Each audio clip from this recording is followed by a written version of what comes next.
Welcome back to Late Night at the Movies. This is episode 37. We're talking about V for Vendetta today. Welcome back, everybody. Hey, y'all.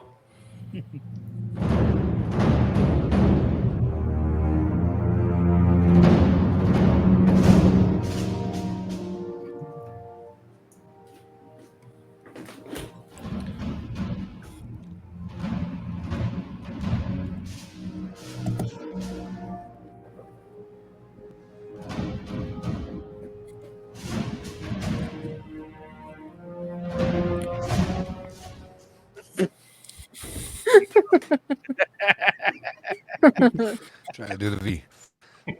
All right, everybody.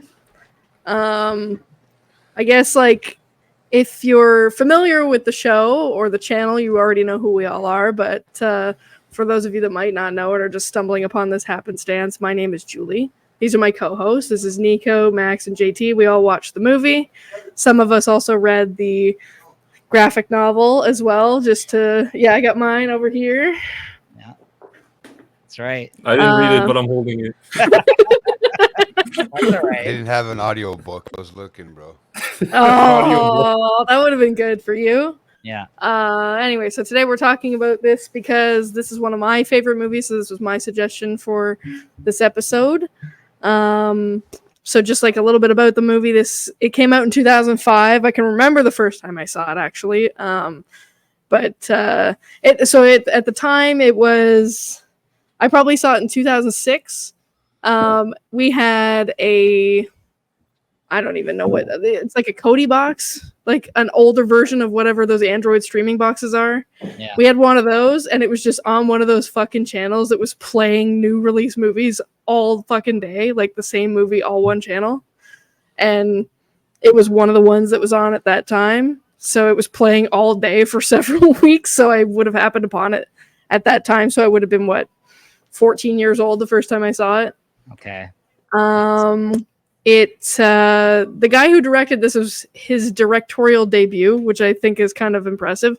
Not that he hadn't been in film before that. He was like assistant director or whatever, secondary and all these things, but this was his first directorial project himself. The screenplay was written by the Wachowskis, but it's obviously inspired by the DC comic series of the same name. Which Alan Moore does not want his name mentioned in regards to this film. I know. Or DC anymore. Like, we don't have to go down into a tangent with Alan Moore's bitterness these days, but he has removed himself so much so even at the end of this film, they credit the artist of this book, but not the writer, because he does not want his name attached to anything that has to do with in any of the films regarding his work. Watchmen. I made some notes, specifically about that too. Like, I saw some comments of what David Lloyd said about it and whatever. Yeah, Alan Moore was completely I was not involved in the screenwriting at all, therefore I don't want my name associated with the project, which I'm okay. Yeah. So yeah. The film adaptation stars Hugo Weaving as the title character, which I fucking love. Also starring Natalie Portman, Stephen Ray, John Hurt, and Stephen Fry are a few of the notable cast members. Basically, I guess to summarize the plot, it was supposed to be set, I think, in at the time was the near future of the UK, and the country had been under this oppressive totalitarian government. And V is this US. I know, yeah. I was thinking about that. We were gonna record this last week. It just sort of comes as a fucking huge coincidence that we're recording this the day after a major political event in the US, like attempted assassination of a former president. But anyway, the title character emerges as a this masked freedom fighter is very anti-establishment and wants to dismantle this government and start a revolution. And What else? He just wants to reset the world, really, right? When you think about it. That's kind of what. So yeah, there's differences between. Well, we'll get into that later, I guess. Like the differences between the serial and the film, and why people shit on the film. I saw, and that was part of my experience. I saw the film first before I read the book. So a lot of people that are upset about the adaptation had read the comics first. But I'll talk about that later on in another part. I talked about when I saw it. Right. Came out the same time as X-Men: The Last Stand, which I also saw in the fucking weird Cody box thing we had. Oh God, this is my first foray into X-Men. Also, that was your first X-Men movie. Was the yeah, it was the third one. Yeah, I know, Oh, and that's what made me go back and watch the rest of them because I saw X-Men: The Last Stand. Poor Julie. I think it is very telling though that you said that you watched this when you were 14 because I think like I mean I'll get into it later for my suggestion of a film with this one, but I think like a lot of the themes in this movie I think especially speak to, you know what I mean, like as you're like younger and kind of thinking about some of these things or where it's very interesting. I think some of the thoughts and themes behind this film obviously, and I'm curious to see what your pairings are going to be if we're going to have similar pairings for like films to match up with this one like later. So yeah, I think that like why I understand now that I've read the book, I understand the differences that people were upset about and whatever, but I think that why it stuck for me, people are very harsh about this movie online also. Like, really? Yeah, like there's Reddit threads that are pretty fucking brutal. Jeez. But there's a lot of people that have this opinion of like as an adaptation, fucking garbage. But they'll be like as a standalone movie, pretty good. Like they have gripe about like how it was adapted, not that it was a shitty movie. Which I think is like a good point to have because I understand what they're talking about. But I think on that too. Yeah. I think that I like it a lot because my exposure to it happened to me. I just happened to be in an age where I was like starting to become an individual, I think. Like where I started paying more attention to films like this. Like where storytelling is just more compelling than the average like fucking bullshit blockbuster movie, you know what I mean? Like I started to seek out more compelling storytelling type shit like this. That like this sits in that area for me. I was just like trying to hone my interest at that age, I feel. And I think this was like my first exposure to like more of a thought-provoking type of structure of like, you know, the kind of they've really, yeah, in comparison to the book, they've really spoon-fed him as like the anti-hero / anti-villain thing that they're like, he's the good guy and he's really morally ambiguous in the comics. That's honestly my biggest takeaway and the biggest gripe about this film is that they realize they can't sell you on a protagonist, one of the main protagonists, where like you don't want to like this guy or you don't, or you're scared of him. Like in the book, he's you're like, this guy, psychotic. Is scary. Like you're like, I don't know if I can trust this dude. In this, he's like ruthless in the comic. They wanted you to like this character at the end of this movie, right? Yeah. Like, at the end of the day, like, and I think that's where it breaks apart from like this is the story seems a lot more to real life, like what would actually happen in real life, than the movie is just, I feel like it's too cookie cutter, like a version of this essentially, right? So yeah, I think that's like essentially what it means to me is just like the beginning of when I started paying attention to filmmaking, like, and when like I started paying more attention to story structure and being more interested in film. That's around the age that I started collecting DVDs and consuming more media. And that's when I saw it, what it means to me, that type of thing. I'm going to hand it over to whoever wants to go next about their experience with the film. Okay. So this is my first time ever watching the movie. I've never watched this movie. And actually, despite me being an an avid comic book reader, as some of you might know out there, I've never read this comic. I've owned multiple copies of it. I have the deluxe hardcover version here because I bought it because I knew how special of a comic this is supposed to be, and Alan Moore being like considered by many one of the best comic book writers of all time.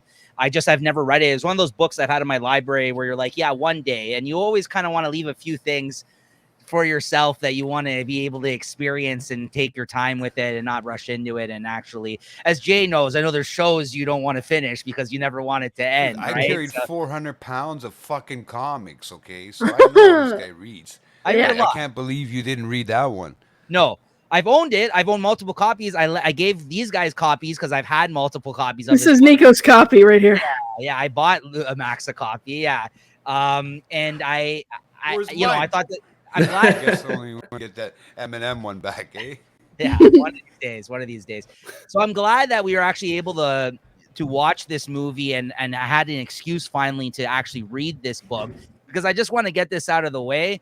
And I'm sorry, Julie, I know this is one of your favorite movies. Go for it. No, I didn't hate this movie, but this is just one of those cases where the book is way better than the fucking movie. And I know that's the case a lot of the times. And I get why there's people maybe that hating on it for the sheer comparison of the two. I wonder how it would feel if I had seen this movie years ago, like you did, where like I was younger and like a lot of the ideas in this movie and the themes may have like actually been very much more interesting to me. And like, I feel like I've seen this kind of thing already done in other things. So for me coming to the book at this time, even in that sense, feels like I waited way too long to actually have read this story. But this is just one of the cases where I think the book is way better. And I did read the book first this week and then I watched the movie. But that being said, I actually liked a lot of the sequences. There's a few sequences in this film and choices actually that the film made that I did actually like in comparison to the book. But just overall, the book was just a better experience for me. And usually that's the case. I feel like whenever you compare a book adaptation or a comic book adaptation to the film, not always, but and sometimes they complement each other very well. I thought this movie was all right, but yeah, this is my first time watching it, experiencing it. So I don't have the history you do with it, Julie. And almost 20 ago. Yeah, despite your wildly hot takes that you've had lately on movies, and you're going out of your way to hate on almost anything I've enjoyed lately on this show, on and off the show that we've talked about in movies. I will not shit on this movie here today. I'll tell you that much. Oh, I didn't for my sake, gentlemen. But if I had to give it like a rating, you want to hear that now? I'd probably go for it. I'd probably, in terms of the letterbox rating, I'd go to 3 out of 5 stars for this one. Like I'll give it a 3. Yeah, I thought it was decent, like a C, B minus or area around there. I didn't hate it. I actually really liked, like I said, as we get into it, some of the things in here. But how about you, Max? So I did not see I think like Julie, I had seen this movie before we did this show. I think we're the only ones, but I've only seen it one time before. And I don't remember when this movie came out. I don't remember the marketing or the promotion for it. I think I was out of the country at the time. I was living abroad for a year. So when I first discovered V for Vendetta, when I took Watchmen out from the library, and if you read the back of the book, it says, Alan Moore, what he's also known for, and you see V for Vendetta or whatever. But what inspired me to watch this movie back then, like 10 years ago, was I was going through the Wachowskis' filmography. The guys that made the Matrix, or girls now, I guess I should say. The Wachowski siblings. They made the Matrix and they made a bunch of other films, and I have actually a lot of admiration for them as filmmakers. And not just the Matrix, their other films I think have been unfairly judged. I think they're brilliant actually. And so they didn't direct this film, but they wrote it. So I was just going through their filmography and I kind of saw this movie, and I don't think I really properly took the time to really think about it when I first saw it. And watching it for this thing, I saw it again, and I actually did like it more this time than the first time. I actually appreciated it more. And it's so funny because Nico did give me this copy of V for Vendetta. Don't you give that? When did we go out that day? It was like in April or something like that. Yeah, you gave this a couple months ago. Yeah. I just put this on my shelf, and it was just I wasn't even reading it. But now after watching this movie, I kind of like now I want to read it. Like it's like pushing me. Now I'm gonna read this book. Like I want to read it now because of the movie. And I actually think that's the way to go. Honestly, Yeah. I don't know about Julie. I'm actually interested in her opinion on this the most because she really loves this movie. She's never read the book. But for me, I think if you watch the movie then read the book, I think you would actually. That's the way to do it. I think I did it the wrong way. I think I should have watched the movie first. Yeah, and then read the book. because you go right into the comparison mode instead of like judging them on their own merits. I like the movie. I liked it more. I say like I liked it more the second time than the first time. The first time I didn't really take the time to really like think what is this movie really about. It is. I think are we getting into like criticisms of it now, like gripes about it, or that's I think in the next part. Should I give it? Okay, I'll give that to you later. So yeah, it's good. It has some great moments. It has some very beautiful sequences. The music is great too, and performances are they're good. It's a good movie. Jay, what do you got, buddy? Okay, I was just waiting for my turn. So yeah, unfortunately, I didn't. I've seen it once, and I really now think I gotta watch. I after I watched it the one time, I gotta watch it again because I really need to focus. I mean, I focus quite on it. It's a lot of talking, right? So it's a lot of. The dialogue is pretentious at times. So yeah, I use the subtitles obviously because every time I listen to even watch BBC TV shows or movies, right? I use the subtitles sometimes because it's easier, in certain words, right? But he was, it was a good. I didn't know it was a comic book thing until DC and Vertigo showed up on it, and I was like, what the fuck? I said, okay, so. And I've heard a lot of things from Nico about the Vertigo's like line and all that series and all that independent kind of stuff now. Nice. And yeah, we do see that more in TV shows and stuff nowadays. The style, but I mean, the first watch around here I was excited the whole way through. I mean, it was very interesting because I didn't know where it was going or nothing, but I kind of had a guess about it. That it's not that hard. I mean, you don't have to be a GT if you want to fucking learn, you can understand it if you really touch it. So I think I need to go over it maybe one more time. Not that I didn't get what the point kind of it was. It's just it was exciting first of all, so it caught my attention, the whole storyline, and it kept me focused the whole time. But like I said, the wording, the action, all that stuff, there's a lot of stuff to take in, right? So if you really want to enjoy it, you might have to watch it 1 or 2 times. Yeah. I've never read the book. Like I said, I couldn't find an audio book. Maybe there is one out on YouTube or something, but I haven't had a chance to go that far into it. But I feel as though it wouldn't even have the same impact without the illustrations, though, even if you were to go that route. Yeah, probably not, depending on... Do they make audiobooks for comics? I mean, if it was me...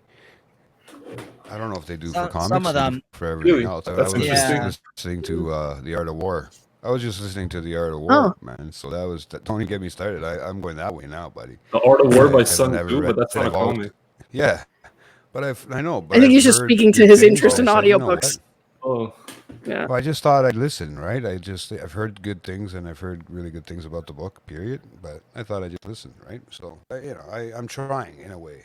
So, you guys, you guys like to read a little more. I think Nico read the book because it was faster for him to read the book to watch the movie, probably. Knowing him to read it first. So, but yeah, I would watch it again. And it's pretty good. I mean, to be honest, I don't know. I mean, we'll keep going. But yeah, that was my first impression of watching it, going over it. So.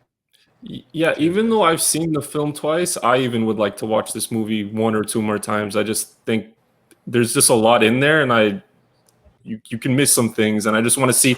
I would like to look at it more as like, how is it structured as a film? Just as a film, does it work from top to bottom? And I think another watch or 2, I think I could have like a final opinion about that. Mm-hmm. I didn't find it very stylistic, honestly. Like, it was a pretty, I hear what you're saying. I was looking for maybe some interesting things in that aspect to maybe critique on, but to your point, I was probably focused on the story more so than the actual way the movie was put together. But I would reread the book again. So how long did it take you to read the book?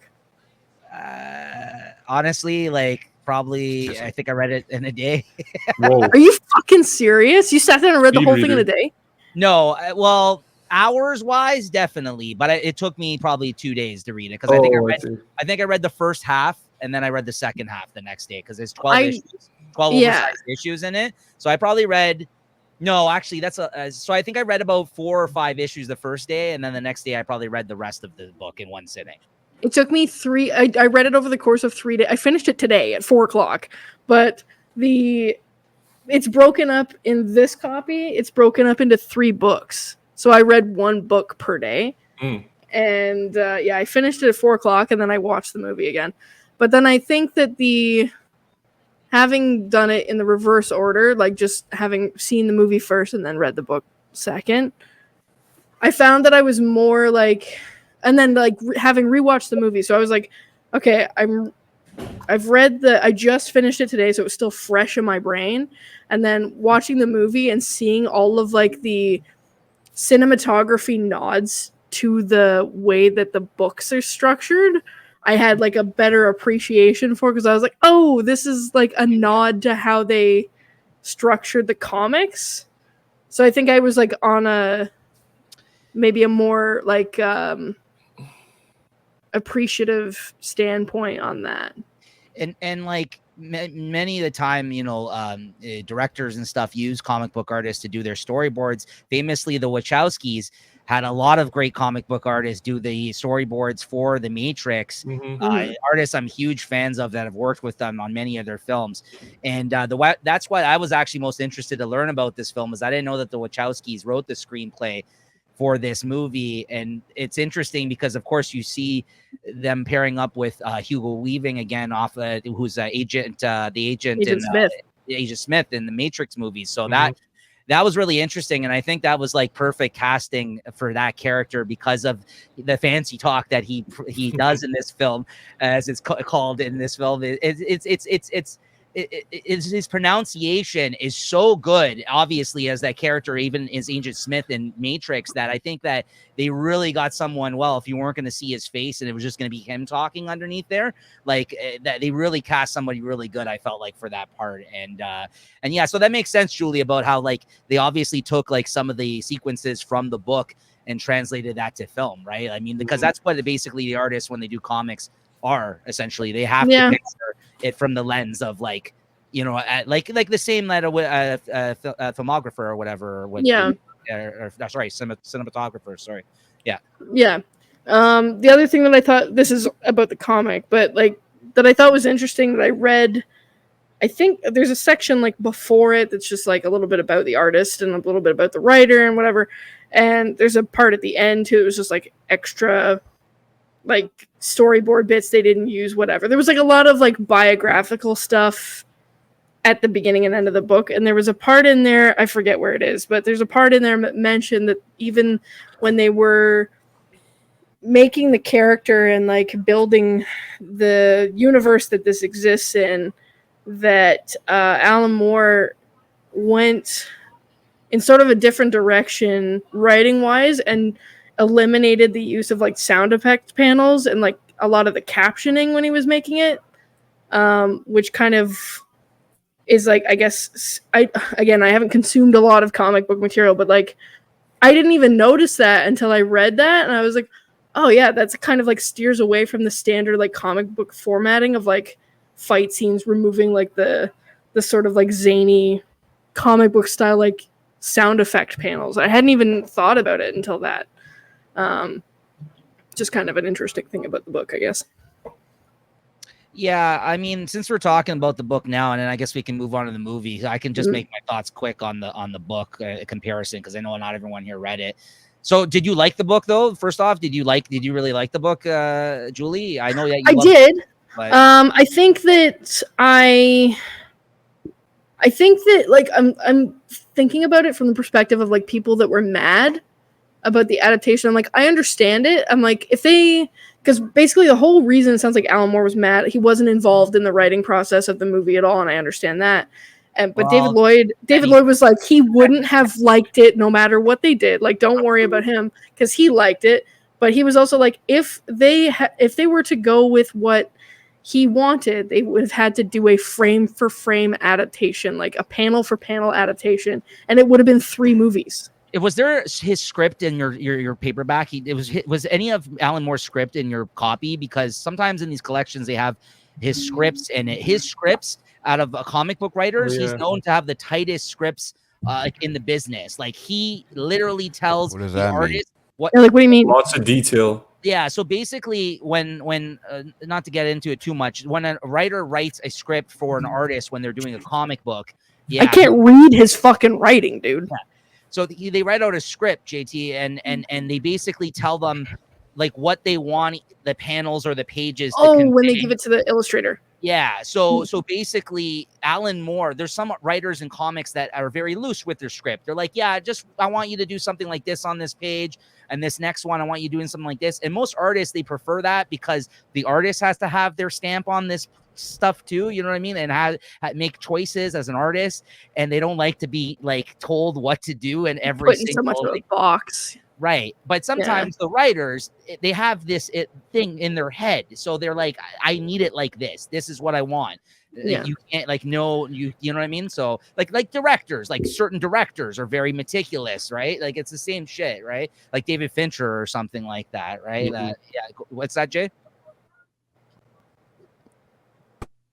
No, I think you showed me something one time. Remember, like a half-done drawing with, where it was told. Remember where to put the colors and this and that. Remember, I think you had showed me something like that, like sort of an illustration. That's kind of what you're saying, where they want these certain colors in certain places and fuck. Yeah. So sometimes you have the vision, but you don't have the tools, right? Like, right. Yeah. And Alan Moore, you can have the vision, but you're not the one that does the tools. That right. And Alan Moore can draw too. So a lot of the times he'll just give it with his scripts. He'll sometimes draw certain stuff the way he wants it.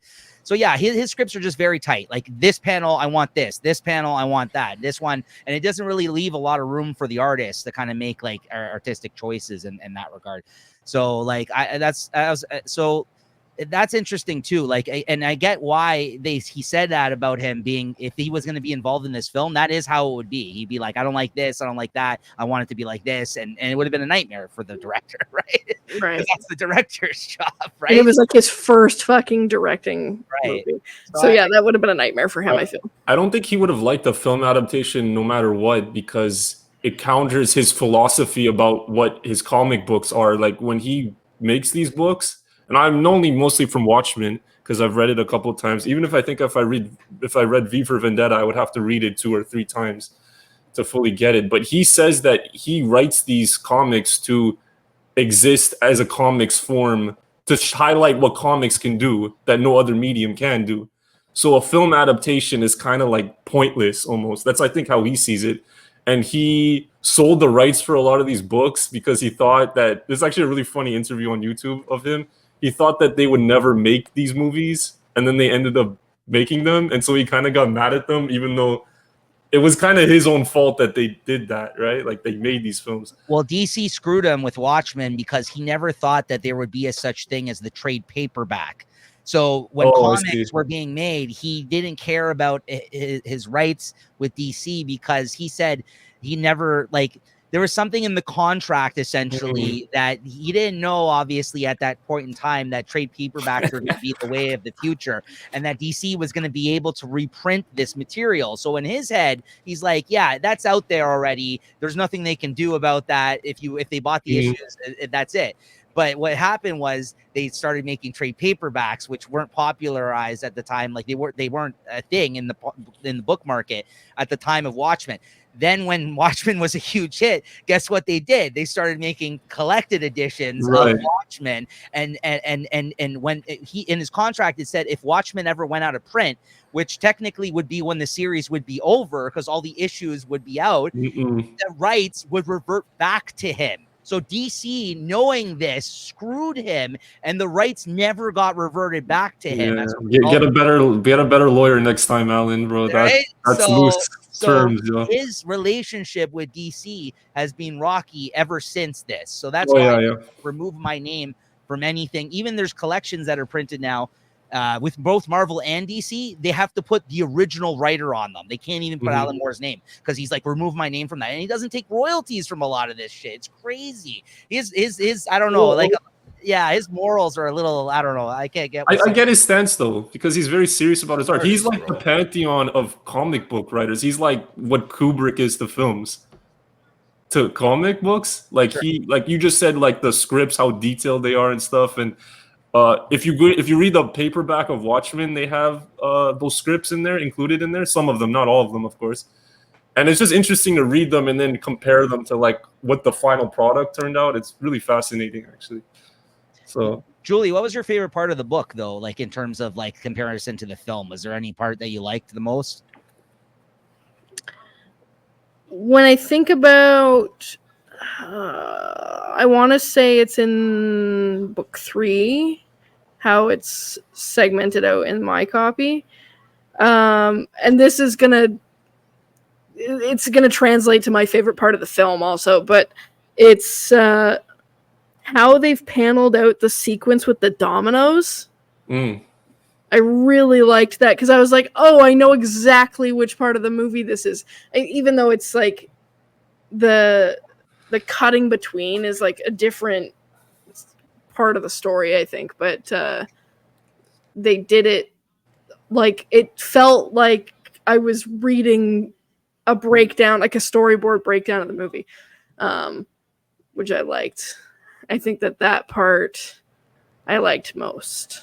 I thought the part where he has Evie in the shadow gallery and where he abducts her and she thinks that like it's the government that's taking her, that and, she's in the political prison. That's brilliant. Those two issues, which are like right in the middle of the story, are honestly.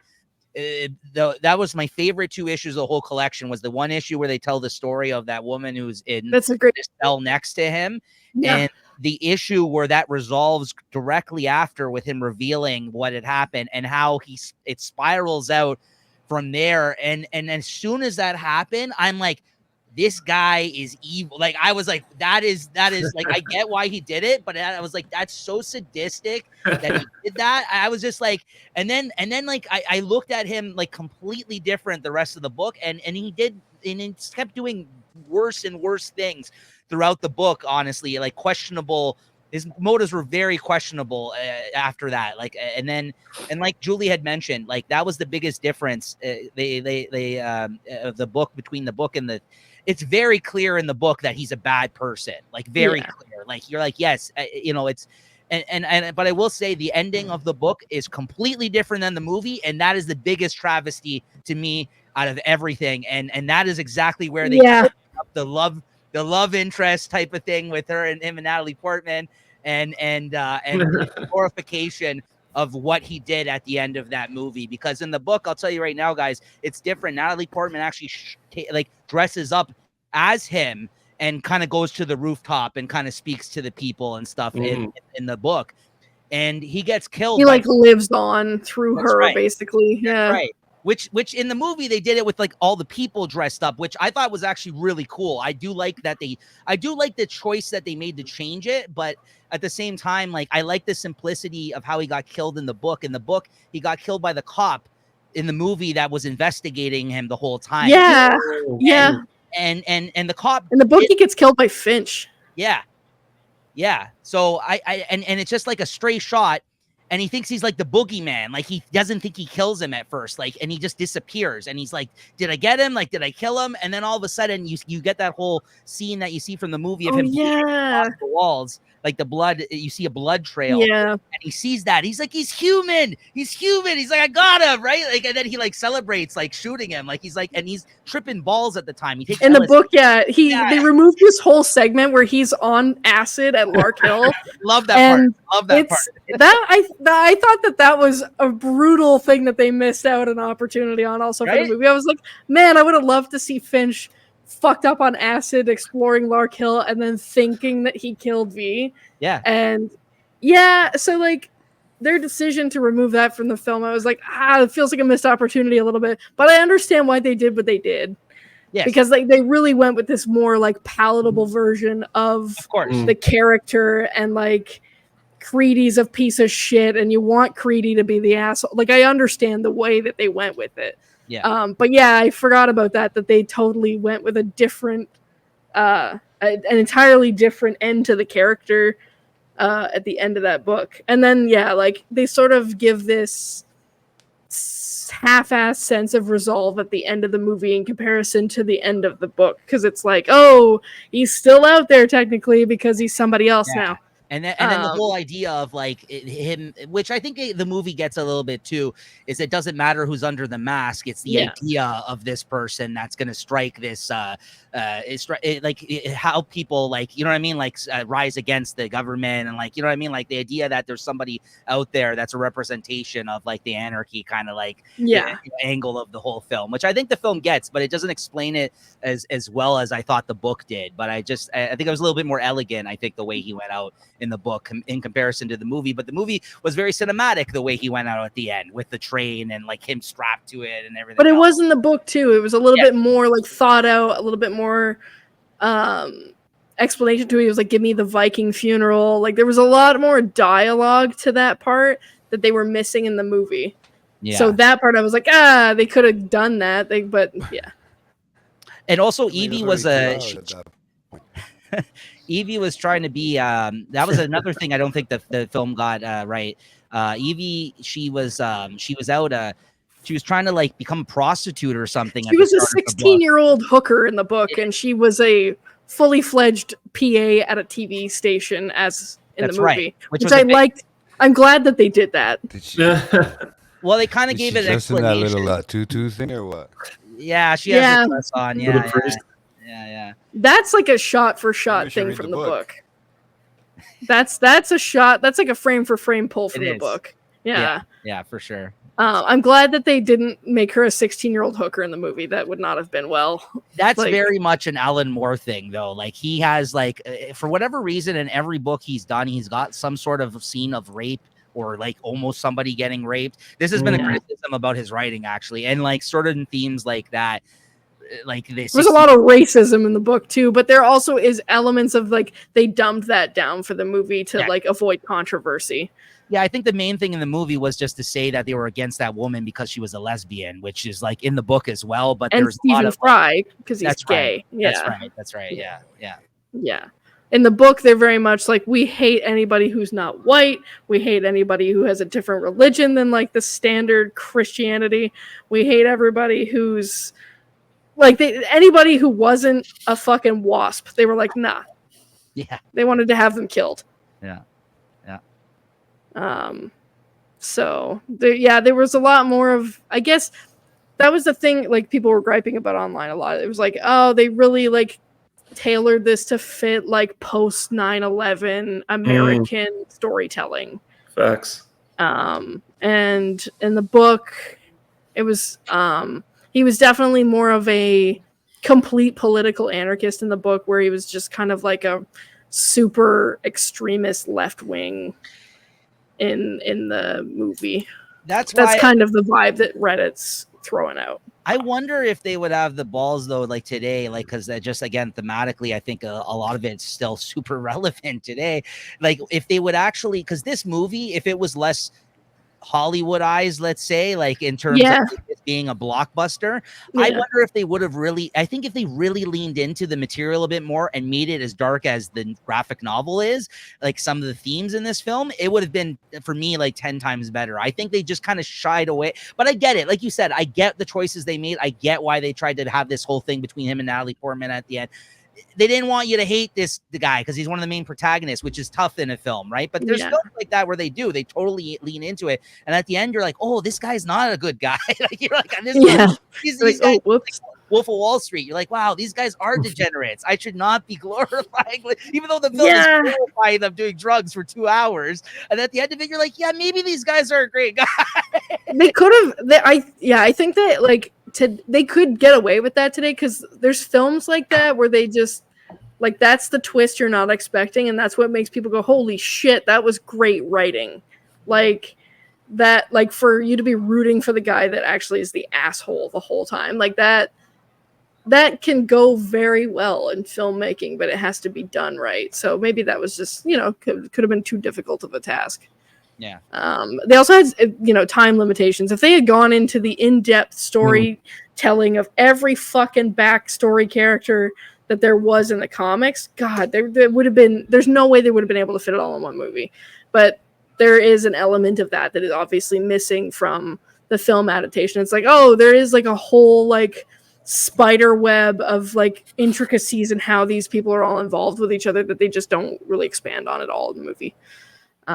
Maybe if they remade it like as like an HBO series, I could see that maybe going into detail. But contrary to like what you were saying that the criticism of Reddit is, I don't really see the things in the movie as a bad thing. Like as a like in terms of like the whole like 9/11 sort of rhetoric against like the propaganda of that time, because I think it kind of dates the movie like in a good way, because it's showing the movie as a document of 2005. Yeah. So, and I think that's important for like history and historical context. What I'm noticing actually a lot in these movies is that they're more about the time they were released than they are about the past or the future or whatever. Like, even like old epic sword and sandal movies, like if you see Kingdom of Heaven about the Crusades, it's a Ridley Scott film. Okay. It is so like really about 9/11, about how there's like all this anti-hate towards Muslims and stuff, and it's trying to kind of show them towards a more positive light. So I find that kind of interesting. I don't really see that as a bad thing, but I do agree. I think they're trying to, just to echo what you guys are saying, I think the main critique I would have of this movie is the catering towards the MTV Movie Award audience, kind of like, the kissing and, like the love aspect. There has, not that I don't enjoy that, I do, but it's like you tell like what they're going for, like with that. I totally understand though, and I totally get why though. If you look at when this movie came out, why they would want Natalie Portman in this. This is after Star Wars when she was in it. Like, she was like super fucking hot. And 4 years later, she won an award for Black Swan, right? So like she was red hot at this time. Like, so like I get why they would want her in this movie at that time, right? He was fucking hot in this movie. Can I give you a hot take since we're talking about hot?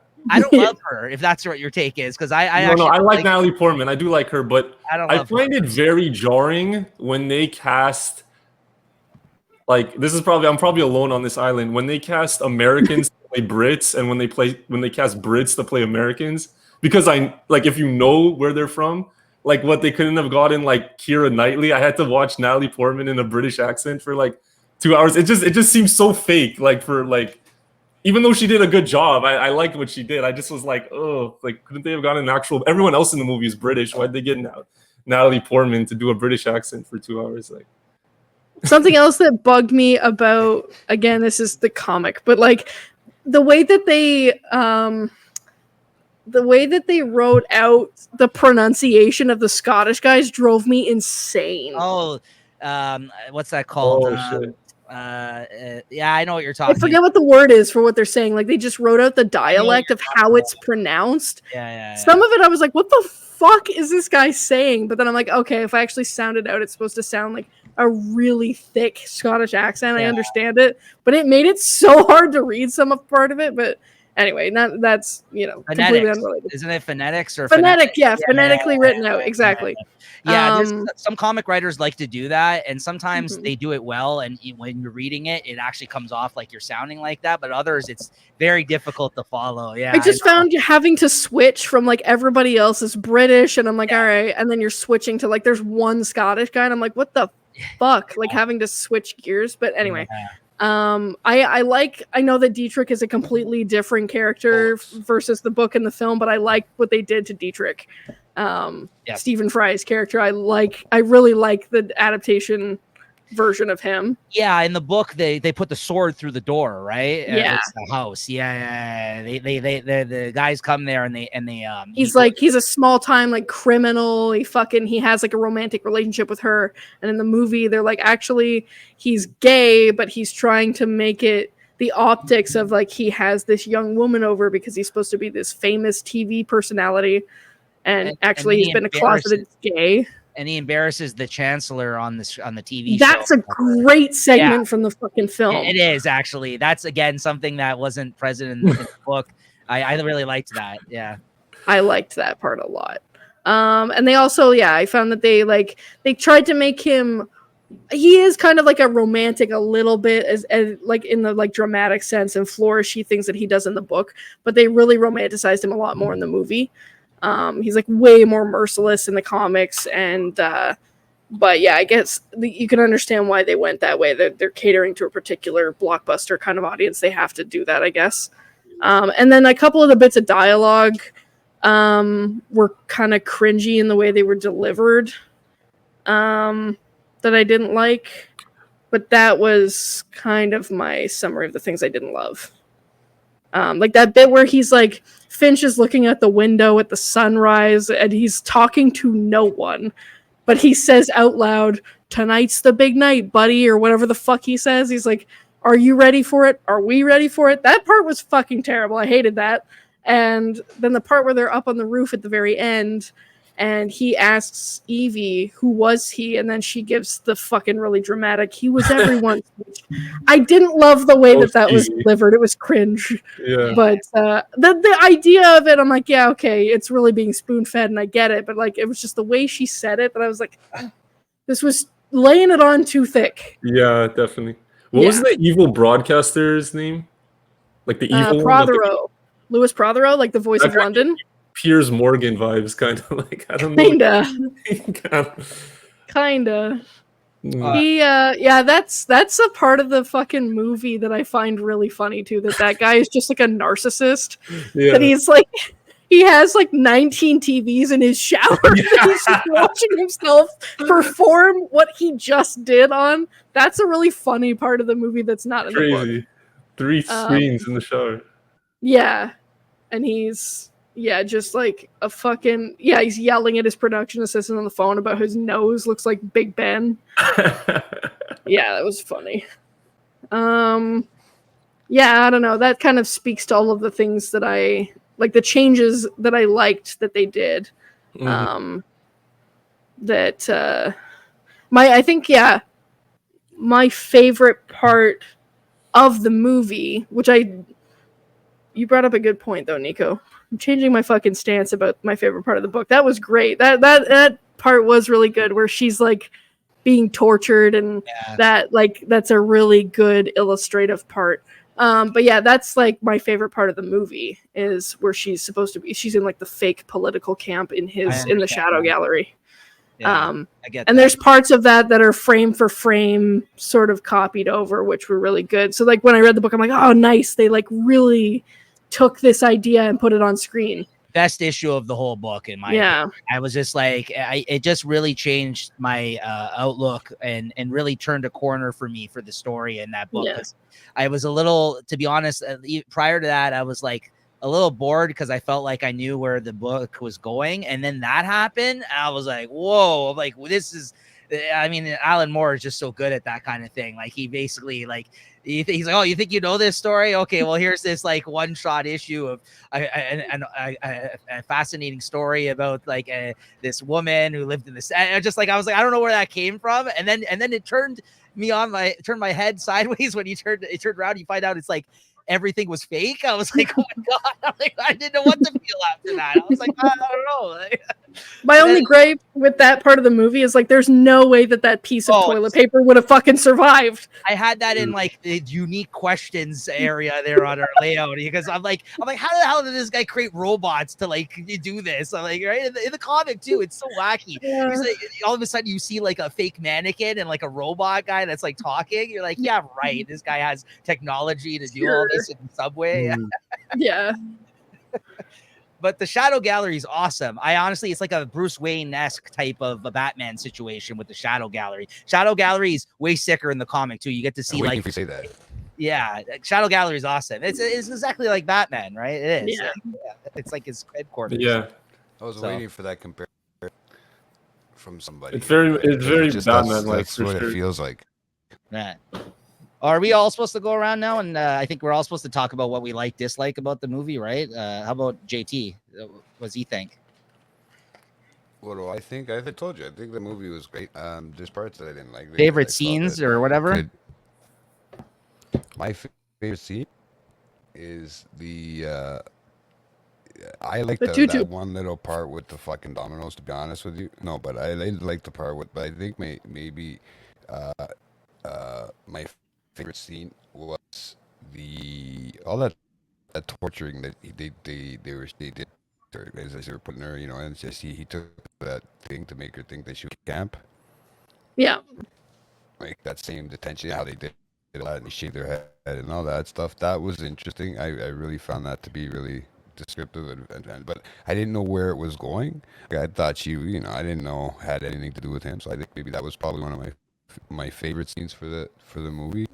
I mean, don't get me wrong, all those bloodshed stuff and everything, that slow-mo bloodshed and all that kind of craziness. Yeah, honestly, I think probably would have been my favorite part of the movie. The whole interaction and to know what comes of it afterwards, and when talking about fate, getting rid of all the fears and getting making you, if you're not afraid of death, then it's almost like on a legacy sword, right? Yeah. So I really enjoyed that part. I mean, I thought that was very interesting. I wasn't going to say the priest thing, but that's a totally different It's a story. good scene. We'll go into that later.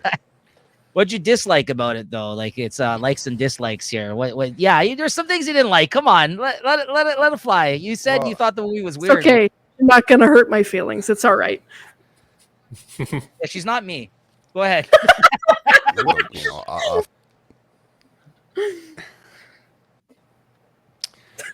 There was some off parts that I found about it. Like I the whole fucking dialogue. To be honest, I was getting impatient with it. It's just smart for you. It was almost. It is. Yeah, that's what it Everything was he going does like is this. I was really like, with a dude, do I have flourish, to right? take fucking notes for this shit? Get your thesaurus out and figure it out. Yeah. No, but I also like that at first scene how everything was literally rhyming. Like it was just flowing and rhyming smoothly together, and it was beautiful. Don't get me wrong. He was just but showing off. it's All just these like fucking annoying. alliterations. Yeah, in the Yeah, dialogue. That part is a little too much for me. I mean, I have a hard time paying attention to one thing, let alone fucking two different things that are going on the screen. So, I mean, when there's a lot of dialogue, I have to put that dialogue into more of a descriptive form, as a book would be, I guess. Yeah, it fucking annoys me. I'll be honest with you, it does. That's okay. Yeah, That bit of dialogue Yeah. at the beginning, Unless it they're short, sweet. reads as pretentious, which I understand. Yeah. It's very and you have to prepare yourself for that. And that's why I'm thinking that that's why I can get a different perspective if I do watch and check it out. But honestly, yeah, that part for me was a little stretch. Depending with this fucking stoner brain, guys, it's hard to take it all in at once, especially when your brain's right. So. And then they're just it was don't get me wrong, it was good for what the movie was about and how I think the accents and all that stuff. I liked them because I do watch, like I said, a lot of British stuff and things like that. But especially with all the dialogue, it gets a little bit too much at one point. I think I need to slow myself down, or slow the movie down because I can. The speeds. I think I might have to slow the movie down for me a little bit and watch it in kind of when I watched it JP today, talk. I watched it in 1.5 times speed. Really? What the fuck? Why? Why? Because I have time constraints and shit I had to do before we started recording. But But I've already seen it like fucking. Yeah, You you really need to like rewatch it. 1,000 times. So I've I mean, seen that's it acceptable. several times. I just needed a refresher. But yeah, I watched it super fast. What about you, Max? What do you Yes, dislike about the film? So I guess what I like the most about it being slower. what I like most about this movie, I think, is like the 2000s nostalgia power trip that it gave me on, like the whole, Natalie Portman, Hugo Weaving, and then like even the action scenes when he's like throwing the blades and it's like in slow motion and you see the motion of the blades. I feel like they don't do that in movies anymore. Like that used to be like a trope back then, and it just kind of just reminded me of like They do that in Deadpool, bro. Come on. a time and place. I don't know. It gave me a lot of this nostalgia for that time. Yeah, I could have wished I wish the movie had maybe one or two more action sequences. I think it was a little light on the action, but I think what I like about it is how this movie is trying to give you like a very deep message, but it's doing it, packaging it with like a superhero movie, so it's kind of like able to attract younger audiences to think on more, deeper themes or deeper levels. I guess I think that's really cool. What I didn't like about it, I think you guys kind of echoed my sentiments. It's that I don't think the movie kind of goes all the way. It's almost like it's afraid of itself a little bit. It's afraid to go like dive into the pool with it. Yeah. Even in the action sequence, there's this like the first one when he saves her from the police or whatever in the beginning of the movie. Doesn't he like pants one of the cops or some shit? And I'm like, yeah, so fucking stupid. Like, would have like knifed this guy up. And I wish it was a little bit more grittier, just a little bit like. And then I think the blood. I also don't like the look of the blood. It's very like. It looks really fluorescent. Like, yeah, I don't know. Yeah, that could be just you. I wish it was just a little bit more like it packed a harder punch. I wish the movie did in terms of that aspect of it. Yeah, so that kind of whole MTV-isms, like him, like pantsing the guy and like not really killing them, but killing them, kind of thing, is what turned me off. My favorite funny, part. I think it's that time, bro. I think a lot of it has to do with that time because it's just at the time. It's like they're going for a teenager audience. They were going for a teenager audience. You can tell with this movie. They're going for the MTV people, right? Which it's not a bad thing. It is what it is. What I liked about I guess my favorite scene of the movie. There's two that stick out. One is the one where the cop is reading the scientist's account of what happened.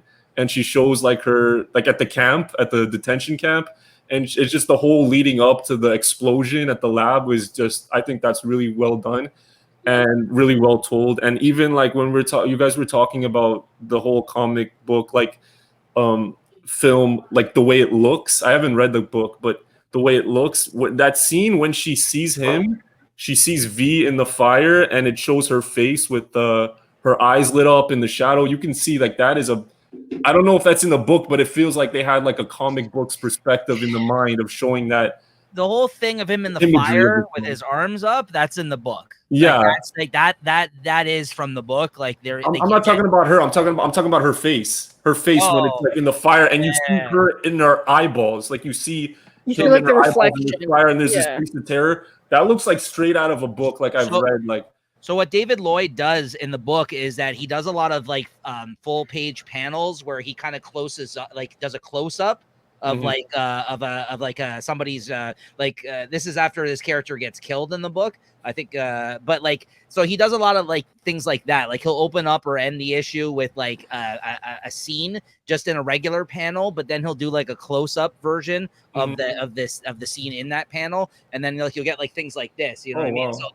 So like David Lloyd's not my favorite artist. I feel like, he's not my favorite artist, to be honest with you, but I thought that he worked well for this book.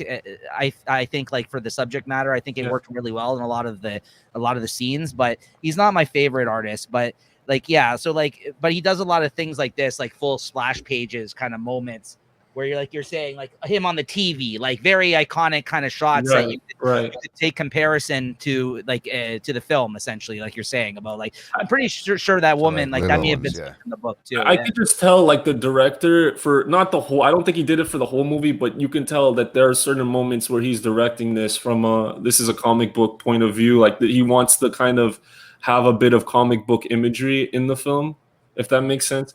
Yeah. And then another favorite scene of mine, obviously the torture one, but my favorite part of that whole scene is actually what happens right after that scene where she goes on the roof and she feels the rain on her. Like that is so iconic, and that I kind of like pretentious quotes like God is in the rain. I don't know, that's kind of touching a little bit. And I wrote that one down too. Music is so beautiful in that. That's like my favorite part of the there, she found it. Yeah.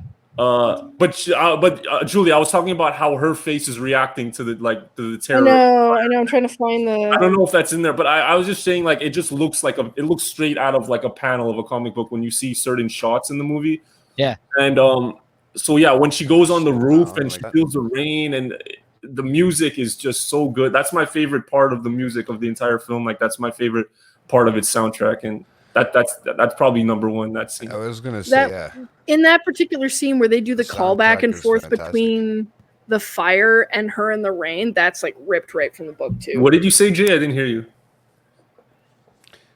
No, the soundtrack is phenomenal. Oh yeah, it's great music. Yeah, It just I it didn't write works down the well guy's name, with all the the scenes. composer. David something M. So yeah. but It's an that's Italian name. I actually looked it up. I sometimes I do this after I watch a movie. I'll like look up like what were my favorite pieces of music, and I'll listen to them on YouTube. And that one was Evie's theme. It's called. And apparently, I didn't know this until today. Christopher Nolan. I don't know if he did it, but someone who made the trailer for Interstellar put that song in the Interstellar trailer. Even though Hans Zimmer did the music for that movie. Yeah, that's right. Yeah, Interesting that they pulled it from there. it is interesting. There's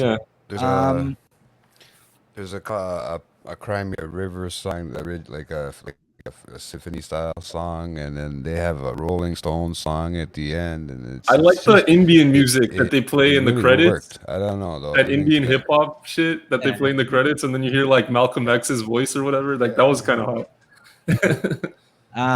My favorite scenes, I think you basically hit on it for the most part, is again I just wrote down V's origin. So yeah, that whole part with explaining, I thought like the most striking shot of that for me was when you see all the bodies getting thrown in the hole, and like with the powder on them and stuff like that, like and you just see all the human bodies like being piled up. And again, it's just so concentration camp. It's so interesting though, again, the themes of this film, because again, they're talking about a pandemic type of stuff, like a virus, and how the government tricks people into, like, you know what I mean, like certain aspects Talking about how a the virus, medicine, everything. so again, just very topical stuff for today's times, right? So it's interesting in that sense, right? You know, another thing that bugged me too is they kind of flopped on explaining the virus part. Yes. It was really confusing in the order of which they explained that the virus killed her brother, who is not really mentioned in the comics at all. Yeah. But they're like, oh, he was in St. testing Mary's, but they didn't explain it until way later in the movie, which was really fucking weird to me. Weren't they testing on how to change like that's what V was. Is that what I got? Yeah, but then they were injecting them with stuff, and then V basically, that's why he's the fifth person in the cells that they were in he's the door. the only See, that's what Julie's saying. If you read the book, it's fleshed out so much better than it is in the film. In the book, it explains all that and explains how like the trials that he was going through and why that thing blew up while is because he was in there. Yeah, he did it because they allowed him to be the gardener, and he gardened the roses. That's why his whole thing with the whole roses and all that. And he was like, they allowed him to be the gardener because he was the only one that survived the experiment. So he tended to the rose garden in the facility, and when he was doing that, he stole chemicals and created fertilizer and shit. Yeah, a bomb in his cell. And that's how he escaped. That's how he got burned. That's how he walked out. And that's why he seeks revenge. Because they didn't they didn't say how it blew up. I thought the roses thing was really the actress that well. So that part is part of it too, Max, about the person that was in the cell, and that's why he does that rose thing. Like her girlfriend like grew roses or whatever, right? Yeah, because that woman actually existed, but she was in the cell that was next to him in the actual experimentation place. Yeah. So again, they don't do it; they gloss over that whole part. But I did enjoy the visuals of that scene. I think in the actual film, like not so much the explanation, but. And I just liked some of the scenes. Like I liked how like when he broke in there in the TV station, he got all the people in. They dressed them all up like V's, and like I like the idea of all the. As much as I hate that the ending's different in the movie, I actually like this whole sequence of the end of when the detective figures everything out and it all connects. How he gets this vision and he knows how everything connects, and then the whole thing about the fingerman shooting the girl.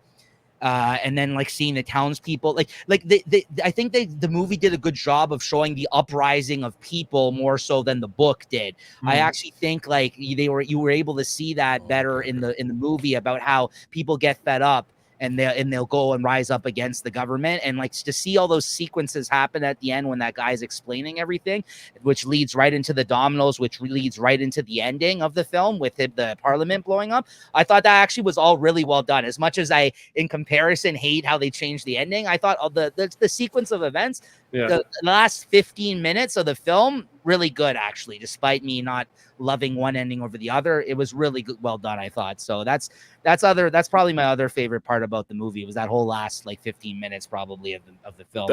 I think they did a good job. That film's ending probably birthed Anonymous, like that sequence where everyone becomes like the whole anti-establishment hacker group. Like I guess because more people watch movies than they read books. Yeah. So, but that ending where like everyone can be part of this movement or whatever, and like so, I think that was what led to that. I don't really think the movie. I guess I'm just starting to realize this now. I don't think the movie is meant to, like, because of time constraints, they can't put everything in there, right? No. I don't think the movie is really meant to substitute the book. It's more like as a compliment.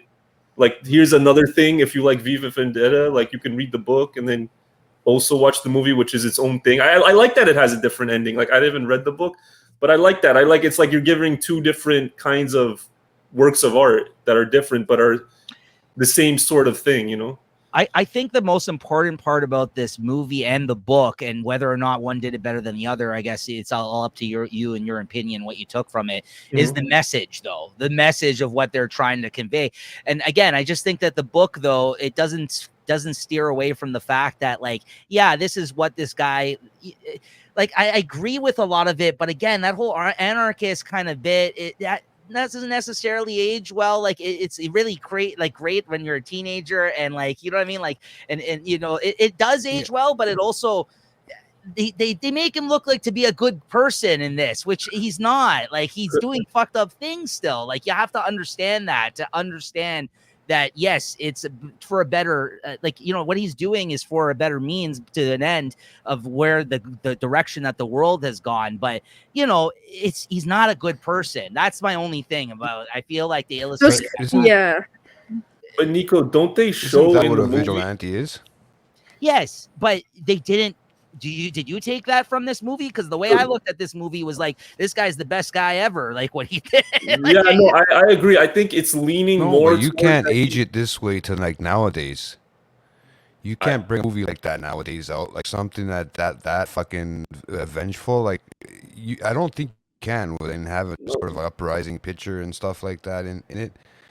I don't think it would go over well nowadays because people are so fucked up on social media and stuff like that they wouldn't understand. I don't think proper people. No, I'm saying, if I'm being honest, like, I think it's so true, dude. No, you can have something on social media, like I said to you guys, right? This isn't new though. This line of I'm thinking. just thinking of that kind of perspective. Yeah, this is why this is a dystopian. Without George Orwell's 1984, like, this movie wouldn't exist. You know what I mean? Like, there's themes in that book, the dystopian future, that, like, everyone's kind of, like, you know what I mean, like, piled on those type of themes and like that's the closest I think. I don't know if you guys ever read that book in school. They made us read that book, I believe, at one point, and that's kind of about, like, the radical thinking about, like, you know, anti-government kind of, like, you know, anarchist. I got enough radical thinking. Yeah, this, like, these kind of ideals sort of, like, caters to that teenage crowd the same way that, like, Fight Club does. You know what I mean? Like, that's my movie. That's why I'm just gonna spoil right now. That's my movie to pair this with. That's because of that. Because I think Fight Club is a little more sophisticated for. It is, but I feel that it shares the same kind of marketing capability. You know what I mean? If you Google it, because I wanted to test my theory, because I'm like, that was what came to mind, honestly. Like, a lot of the themes in that movie, you're right. It's better illustrated, I think, in that movie. But that movie is about a lot of the similar themes, but also different ones, because that's about, like, the evils of consumerism, and there's other things in Fight Club. It's very densely packed, that film. Like, you can grab 50 things. I feel like this movie is densely packed too. Like, there's a lot of what's being said, even in the film, that I guess doesn't, but it's not as impactful as a book, obviously, but it can never be like that. A book just has so much more detail. So I wanted to test that theory if I was right on that, and I Googled it, and there's, like, online you can find, like, a whole thesis. There's people that have created, like, whole theses on the comparison of those two films and how they're similar, actually. Yeah. So that is not something that's new. Like, other people have noticed that. Fight Club was huge for me at that age too. Right. he did torture her in the film. That is shown. Yeah. So I mean, I guess they're attempting, to show that he's not like No, but totally a goody two shoes. You know what he I mean? was he was like apologetic and crying afterwards in the film, and that's not in the book. No. I see. After Yeah. he's like, all right, I'll let you go. He's like, That oh, is actually, I'm in love with you. That doesn't happen in the book. Yeah. I see. I kind of like the romance angle though, because I guess I am a sucker I for liked it romance. I like too. it. I liked it too, but I understand I'm why with you people guys, who yeah. consumed the book first are pissed off about the movie. Yeah. There's nothing wrong with it. I agree with you. There's nothing wrong with it. I'm not even pissed off about it. But if I had read it or watched it back then and then read the book, maybe I would feel differently, right? But I think the reason why Fight Club is so important to me is because I watched it at that age. I never watched this movie. So now, of course, I'm going to look at this and be like, and like Max said, I'm sorry, Different Fight lens. Club's just 10 times a better movie for me. I didn't say it was better. I think I it's think more sophisticated, like more for an adult audience versus a teenage one. Fair. Yeah. And I think this is more like teenage because I feel like the violence is really what's making it feel like for kids and like the romance. But I do like the romance. Mhm. I actually do like it, and I think in the context of the film, I think it's told well because he's been created into this monster, and then through the love of her, like through their romance, he kind of gets a piece of his humanity back, which I thought was really touching towards the end of the film. So I like that. I kind of like that direction they went with it. I think it works. Do we have Sweet. favorite lines? Yeah, I got well, of course, there's the remember the 5th of November, of course, because that kind of I didn't write that down. my favorite one though is people shouldn't be afraid of their governments, they should be afraid of their people. That's my I wrote that one down. because again, as a tagline, I think that describes what the film Absolutely. is about, right? And I think that is straight from the book as well. That is something he says in the book. And I think that's all you need to know about this movie, honestly. I think if you needed to pick a perfect line from this film, it's that one. Yep. Is God in the rain? Is that in the book? God is in the rain? I can't remember. I don't remember. Okay. Because I was like, if Alan Moore wrote that, holy. Go I just read had it. I just Yeah, had I'm that. gonna read it. I'm definitely gonna read it after this. Buy this guy a book. Thank you for Julie actually taking the time to read it. Oh, fuck off. I'm gonna read it, bro. Dude, I speed read it though. I gotta go back and read it again. The thing is, you know why I didn't want to rush reading it? Because I remember the first time I read Watchmen, I didn't really understand it. And I read it at like 15, so how much could you really understand at that age? Because it's very political, that book. That's the great thing about Alan Moore's works, though, is that you can continuously come back to them. You can come back to it. It's like the well that keeps on giving, you know? Yeah. I also wrote down another throwaway line that I really liked. Yep. Is when they go and catch that guy at his house. He's like, after he ridiculed him, he's like, not so funny now, funny man. Yeah. And are you I liked the thing that he said too about you have no fear anymore, you're completely free. When Oh yeah, I like that one too. Yeah. How about you guys? JT? Not Any really. quotes? I didn't get down to write the quotes, man. They were fucking going too fast for me to write quotes. So, Did you watch it at 1.5 seriously, speed as well? no, man. I was having. You should issues watch it with at my hands, bro. 0.5 It's hard to write speed, stuff Jay. down, man. What's that? You should watch it at 0.5 speed. Like, Just slow it down. yeah, Well, you'd probably still be watching it right now. I wanted to write down all those quotes that the fucking priest was saying, man. The fucking things, and I knew you were. Yo, how good was John Hurt actually as the dictator? I'm He glad was they excellent. changed his I name couldn't too. see, man. The problem was The level of sometimes at a certain intensity. time when I was watching, I have this fucking thing where it goes blurry, so it's hard, man. So How it's, about you, Max? I'm trying to look at stuff I was What's- thinking right What's now. my favorite quote? Any quotes that you Yeah, have? God is in the rain. I love that. Yeah. I love Oh, that. It's so That's poetic. in the Here's movie one- and not in the one where it book. says that Oh shit! There you go. That's Not a in the check for the Wachowskis, bro. Yeah. Because they wrote the screenplay. That's it. It's not in there. no, but where he says he's got like 200 or whatever, how many songs on that fucking 800.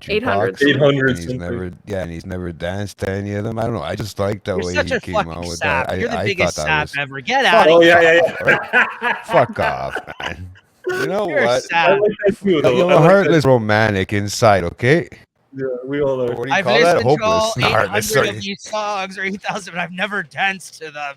And Get then out of she here, makes Jay. him wait a whole fucking year to dance with him too. Does he have some Kanye in that jukebox? He's That's all I making want fun to of me know. forever. Anti-establishment. I wrote down the same, like, people should not be afraid of their governments. Governments should be afraid of their people. I wrote that down, the first one. I wrote down one of JT's also. I wrote down a revolution without dancing is not a revolution worth having. And I wrote down ideas There are you go. bulletproof. Oh yeah, that's good. There you go. Well, I don't know about God that. is in the Mine seems to rain. fucking Also, always fall fucking through. fantastic quote. Fantastic. Yeah. I love that line. Yeah, I had a couple other throwaway ones, but nothing as good as that. So yeah, we can, I guess. What about Move on there. when he found out he had the Quran there? What's his name? And Stephen he said Fry? that about Well, that was Quran the end there. of that whole. Yeah, he Right, mentioned he right. had a Quran. Yeah. But where he had said it, he goes, Quran. "I don't have to." I So don't they have did touch to, on that, like it to see the pictures, right? Right. Enjoy the pictures or whatever it was. Oh Not the yeah, pictures, but he what did said say? I don't have to be Muslim to enjoy the Yeah. illustrations or whatever. Oh, I actually didn't get a chance Yeah. to mention kind of what I dislike other than the book. Oh yeah, That I okay. disliked. Very quickly. I liked what Max said. I actually, you know what I mean? I was going to be more critical about it, but I like what Max said about how like the knife sequences were kind of this time. So looking at it like that, I'm like, okay, I can't hate on it as much, but I thought the fight sequences weren't that great. Like the way they were choreographed, it was fine, but I just think we have John Wick now, so we It could have been better. Yeah, 100%. I just think it could have been better, yeah. But I think for its time, yeah, it was probably pretty fun. Like, it's fun, but it's not like great. And I don't know, man. Again, I know why she was cast in this at the time because she was like red hot. But Natalie Portman, I think if you put somebody else in this role, I don't know who at that time you could have put in that would be better than her. I think somebody it could have done a better job than her. I don't think she was terrible in this movie, but I just think that I couldn't get over her accent she was. because I know she's an American. It's hard. I don't She love her looked in hot, some still things. bald. Sometimes she phones it in. I feel like Facts. you She know. looked better bald, actually. I don't know.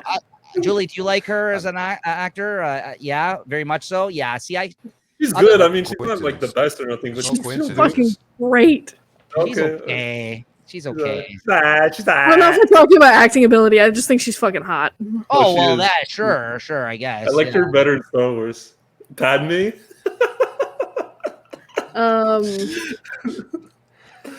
certainties. What's Only next? opportunity. Oh, the unique questions portion. Shout out to Max for putting together this Yeah. to keep us on track for these films. Though he wrote a little kind of like breakdown of the episodes, guys. So we have some sort of format. I guarantee you, we're gonna go on tangents. So it's gonna happen time to time. No. It's been pretty disjointed the way we've gone about it, but we'll get better. It's okay. Yeah, absolutely. Whatever. We're just having fun. Fuck it. I just wrote down. Did you guys have any? And Julie, you'd be the only one that can answer this in comparison to the book, though, because I don't think it was as important in the movie. I was gonna ask, like, do we have any theories about who V was? But in the film, they don't really care that much. I feel like about who he was. Like he mentions that thing with her during the dance, or when he's dying at the end, and he says, if you were to see me under that mask, like I'm not that person or something like that. I forgot what he said, something along those lines. Lost that person a long time ago. Yeah, in the book, there's a lot of theories about who he could be. Like there's a moment where like she thinks it's her father, and there's a moment where she thinks like it's some guy that she knows or something. And like and again, at the end of the day, it doesn't matter because it's more about the idea of who he is more so than he is. Because he even says to her in the book, he says at the end, you may lift my mask and see who I am, but just know that I'm not that person. Like you just said, that whole thing about what he says to her, right? But I don't know. Do you think it wasn't? You said it. What you might have not thought it was portrayed well, but you don't think like? Did you not watch when you watched the movie? Did you not try to think of somebody that it could have been yourself? Like as you were watching the movie, go on, slowly start to reveal it, right? That it's him. It's just him, and until when they describe what happened and what they were doing with the testing. I mean, you do get that if it's there. It's briefly. I mean, it's kind of like you got to read between the lines. It's there. It's just not. I'm not saying it wasn't there, but they're not as spending. well. It would be in the book. Yeah. Yeah, they're not spending the time really kind of like, I feel like it's there, but it's present, but it's not like in the book where I feel like there's more questions that come up and she actually thinks about who he is, who he could be throughout the book. What do you think, Julie? Do you think that was like, do you have a theory about who he was given that? Like, I think it was just a guy, right, that they sent in from experimentation. It didn't really matter, right? I think at the end of the day. It was Hugo Weaving. Yes, we know that. Based on based on the book or based on the movie?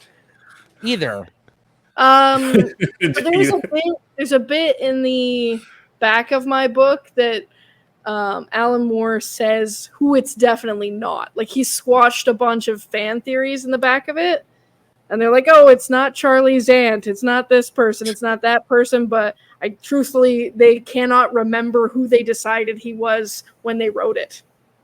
Okay, because there was a theory too going around was that it was actually the woman who was in the cell apparently next to him at one point. Oh, well, in the movie they definitely kill her off. So right. So that was a theory too. At some point, was it that the woman's story that she read was it was actually a woman, not that it was a man. It was that woman who survived. Oh, that's another thing too. That whole inch speech about keeping the inch to yourself because it's yours or whatever. Yeah. Excellent. Really well done. But yeah. I guess again, it doesn't matter at the end of the day. I just didn't know if you guys had any theories about who it could be. I think it was her father idea. It was stupid. I never thought it was her father. I thought that was kind of weird. But anyways, I thought it was the first part with the guy with the Quran and stuff. At one point, I might have thought it was him. Dietrich? At one point, but he joked about it. He did joke about it. Yeah. Maybe that's why it kind of pulled me that way. That was a great line too, and she was like, he's like, "Oh yeah, it was me all along, whatever, Viva la Revolution," and she was like, "That's not funny, Gordon." And he's like, "I know, I'm useless without a studio audience." That was a great line. Yeah, that was. I don't know. I guess I have not really cared that much to like. Yeah. They're just like he's a guy. He's just anonymous, but like.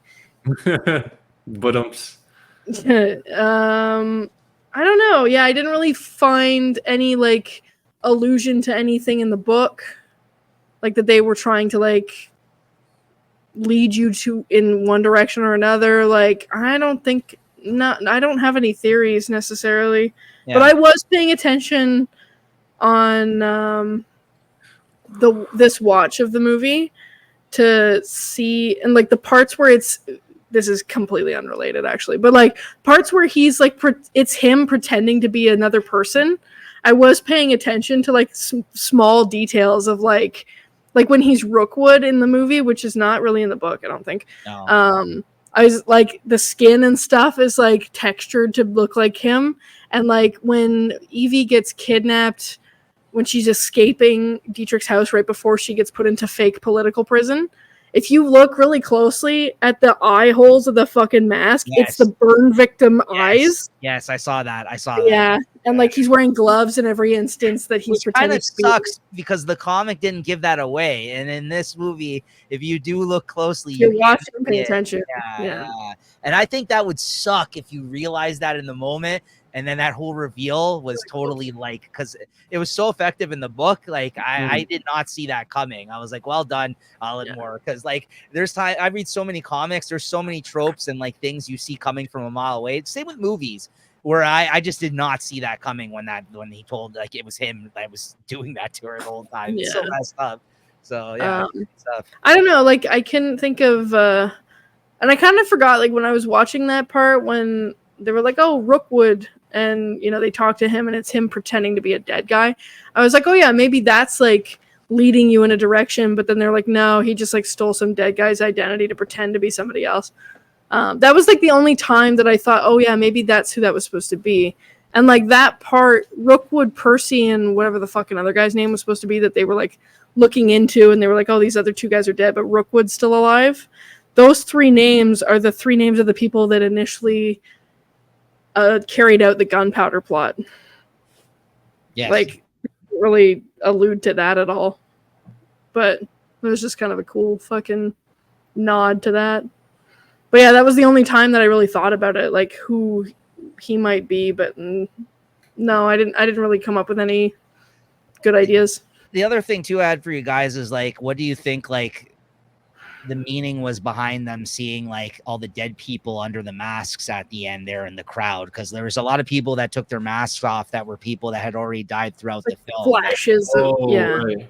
Like, what did you think of that? Like, that was my other kind of question to the group, was just like, do you think that was like a good choice? I don't know if I like that all that much. Like, I get the idea behind it, I guess, is like, you know, I didn't notice that. yeah. You didn't I notice? didn't notice them as half. I didn't notice it noticed the first time I but watched I noticed it. them walking right by them and not like really doing anything, like walking by the military and all that stuff at the end there. I didn't see them, you know. I just seen them keep walking. You know, they were peaceful. They just kept going through, right? Like, but I didn't see I didn't notice the dead people. No. When they pull their masks off at the end, some of the people who took their masks off were people that had already died. Like Stephen Fry was there, and the kid that got shot was there, and the woman that wrote the letter was there. Like, she was there in the crowd. Like their spirit. It happens quick. Yeah, I didn't notice it the first watch. I don't think I don't it was know. necessary. Yeah, I think they could have just did without that personally, because I don't know what the point of that was. Like, I get like everyone was doing the It was uprising. like he was you, he was me, he was all of us. It was part of that whole speech, and I was like, "Meh." Yeah, no, cheesy. Yeah, Yeah. That's funny. yeah. That's the only other thing. How about you guys? Come on. Do you guys have any other questions that you had about this film, Max, JT? Questions? No, I didn't think of any. I have this one theory, but it's kind of like unrelated to this. I mean, it's kind of related, but not related. I don't know if I should throw it out there. Yeah, why not? Just to see what you guys think. I had this one theory, and I told my friend this. And because this movie came out in 2005, it kind of just had the wheels turning in my head as far as like nostalgia goes. I think the 2000s is like the last decade we will truly feel nostalgia for, because now everything, like after 2010 or like let's say 2012 moving forward, everything is now on the internet. Like, this movie came out in 2005, right? So you would have been like, you might have taken this out at Blockbuster or something like that, or you might have seen it, right? Now everything is like Netflix, and it's been like that for 10 years. And music, people consume music the same way. People watch movies the same way. I kind of just had that feeling like, yeah, that's probably going to be the last like piece of media that like we actually feel nostalgia for. I don't think it's going to happen anymore. What do you guys think about that? I like that theory. Like, I think I don't like it. I don't like that feeling, but I think that you're right. Yeah, like everything exists on the internet now. What we do now, the way we consume media in 2024 is the exact same way we consumed it in 2014. Like, nothing has changed. We all have smartphones. Like, think about what kind of cell phone you had in 05 and stuff like that, right? Like, it's What totally cell different. phone? Yeah, like so I don't What know. year did Harambe die? It's been all downhill since then. Yeah. It's been all buy their politics. shit now, the way people buy music, or if they buy music anymore, the way they, they like, engage Who with buys culture now anything now? it's non-existent right now. It's all internet. Consuming media is no longer an event. Yeah. Well, and I've noticed It's that, just like you said, Max. Fucking background, no matter what we're doing. That's why. I've noticed It's that, just like you all- said, and just Netflix after is taking always a running. break. Yeah. Like Sometimes there's you this need to big take a trend break from it happening all, with right? younger girls. They're liking like the ones that were born like in the last 10 or 15 years. They're going back and they're watching Gossip Girl, like the first one. And Okay. during a time they had never even lived through, but they're getting like a nostalgic feeling from that. And I guess I got the same thing from like 80s and 90s stuff. I just question, is that going to happen for like shit in the 2010s and 2020s? Like, I don't know if it will, just because of everything has kind of been the same for the last 10, 12 years. You make a very good point, and I've thought about this a lot too, and like so much that it does make me sad in that sense. But if you look at it from my perspective, I'm still living in constant nostalgia. Look around me. Like, this is talking about older movies with you guys. Like, these are the things I look forward to relive these moments that you're speaking. Absolutely. So while you're right in the sense that we'll never experience it the same way, it's really up to you to actually relive that nostalgia and actually be able to look back at at those times and have a connection with people and with things in that same sense. So you're right. It is sad and it is never going to be the same, but you got, that's why I think I'm just in the, I mean, for me, my age, I'm like prime time fucking like you're because I'm older than you guys and Jay's a little bit older than me. So like for us, especially, we feel that right now, like we're right on the cusp of like, all these technological advances that started happening. Yeah. So yeah, I know nostalgia is obviously I feel it for the 2000s because I lived through it, right? But I'm just curious, like, are people gonna feel nostalgic for movies that come out in 2015 the same way we are about 05? Just because of We'll ask them in 10 years. Yeah. it's hard to say, right? It's just a feeling I had. I was like, that's the thing. I think we just missed like an age where that stuff was happening and we didn't have responsibilities. Like we were not adults at that time. We didn't have to worry about a lot of shit. We just missed being children. I think that's what it is. Yeah, I'm like fueled off nostalgia, bro. That makes like sense. you know what I mean? Like that's why I try not to pay attention to the news and I bury my face in a book or I watch a movie or I really don't like living in the present. yeah, no, I mean, depressing sucks, man. It's depressing, right? Like Wars and shit, yeah. No, it's true. Like it's just like, you know what I mean? There's a lot of stuff that I don't care for that's going on, you know what I mean, on a day-to-day basis. But that's just getting older too, I think, right? I took your advice there too. That's what I mean. I got off of I don't pay attention to the social media stuff because you know what? You don't feel when you go and you watch things or you go see things afterwards, it doesn't give you, it changes your whole view on a lot of things, right? Like you can have your own personal opinion anymore. If you are on there all the time watching what other people are posting, watching what other people are sharing, watching everything, so you can't have that nostalgic feeling. As an older person too, and like I said, it might be because of the technology that we have nowadays too as well. But I mean, I don't think you're gonna get that nostalgia even 10 years from now. I don't think my nephews are gonna feel like that. I just don't feel.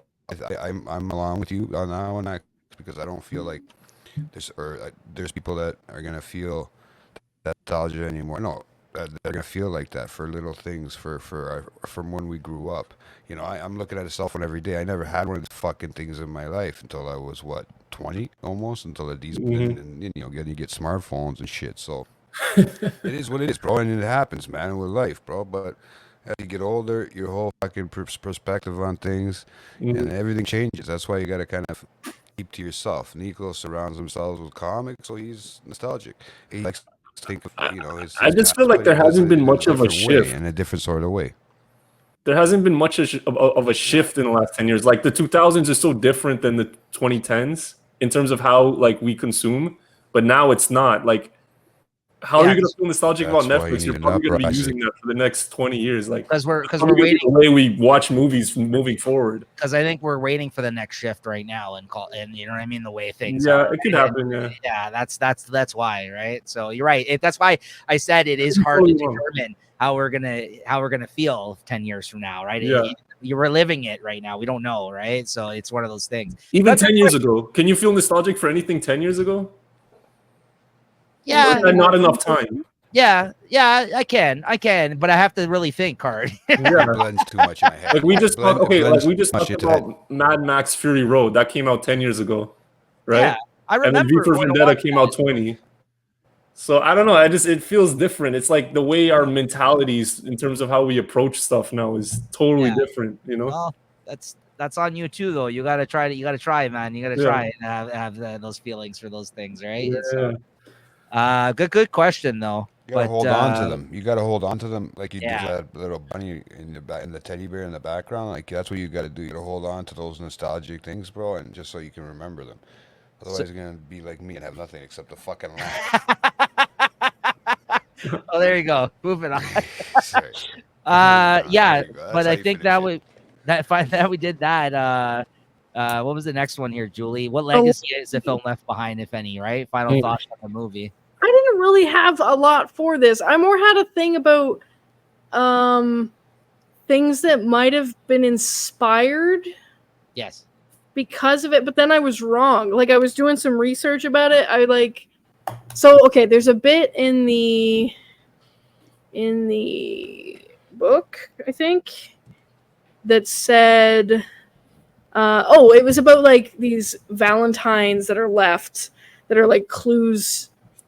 I don't know, that he's leaving for the cops. And one of them says, roses are red, violets are blue, everything's possible, nothing is true. And I was like, that sounds a lot like the Assassin's Creed credo.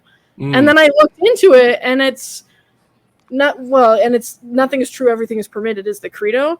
And I'm like, where the fuck are they pulling that from? So it's actually from a Slovenian novel from 1938 that's what both of those are likely pulled from. So they just might have some shared inspiration for the content, which I thought was kind of neat. And the character V is very cultured. Like, he has like 1,000 books in his his shadow gallery. He's listening to opera or whatever. You know what I mean? Like, he seems like he knows a lot about. Yeah, he wears a Guy Fawkes mask. Like, you know what I mean? So he clearly, I don't know about like the legacy the film has left behind. I don't know. Yeah, I didn't have a lot for this. That was the only thing I really was like, oh, this is an interesting thing that just might be shared inspiration. But that's all I really wrote for that. I just wrote down when Matt. Oh, go ahead. I was thinking it just shouldn't. It's that would be a hard movie to watch nowadays because of everything that's going on in the world. I don't know if it would suit it well right now. I mean, if people are too, like I said, too used to the social media and all that crap, they can take this movie in a good way, or they can take it in a bad way. There's two ways you can look at this movie, and that was only through one watch, right? Like, I mean, for myself. So there's a lot of that you can take from this. Or there's a lot that you can't. If you do it properly, you can really understand it. I think it could be very useful in a way to certain people, and maybe people that are around now that have seen this 20 years ago, and then that's somewhere in their head. You know what I mean? Like, anything we watch or consume, it's gonna be somewhere in the back of our head, regardless if we're in power, if we're not in power, and shit like that. It's gonna be, and stuff like this. Maybe like back then they were having some times with politics too as well, so that was a rough time, but nothing like they are nowadays. And I think that this movie, as a rewatch nowadays, can really mess a lot of things up. I mean, it could, if you take it the wrong way, bro. It's supposed to be set like in 2015, right? But it was written in the 80s, the book. So it's like, how many similarities have like they predicted? Which like the whole like Big Brother element of like they're fucking listening in a van outside all the time, that type of shit feels like relevant in a way, but not in the same manner necessarily. But that whole Big Brother government is watching shit. Now we do it to ourselves. Yeah, we do. Basically. Well, again, that's George Orwell's 1984 is the Big Brother thing. Like, it's right. Like, that's the whole thing behind that, right? Is that Big Brother's watching? Yeah, which 1984. Which is George Orwell. That's why like people refer to Orwellian dystopian futures, because the whole Big Brother is watching you theme in that book is that the government, like, basically this movie is a direct response to that book, because this is somebody actually fighting back against a future that book illustrated, is where the government and I agree with what you're saying in essence, Jay, but at the same time, like, I think we talked about it and Max had said it too.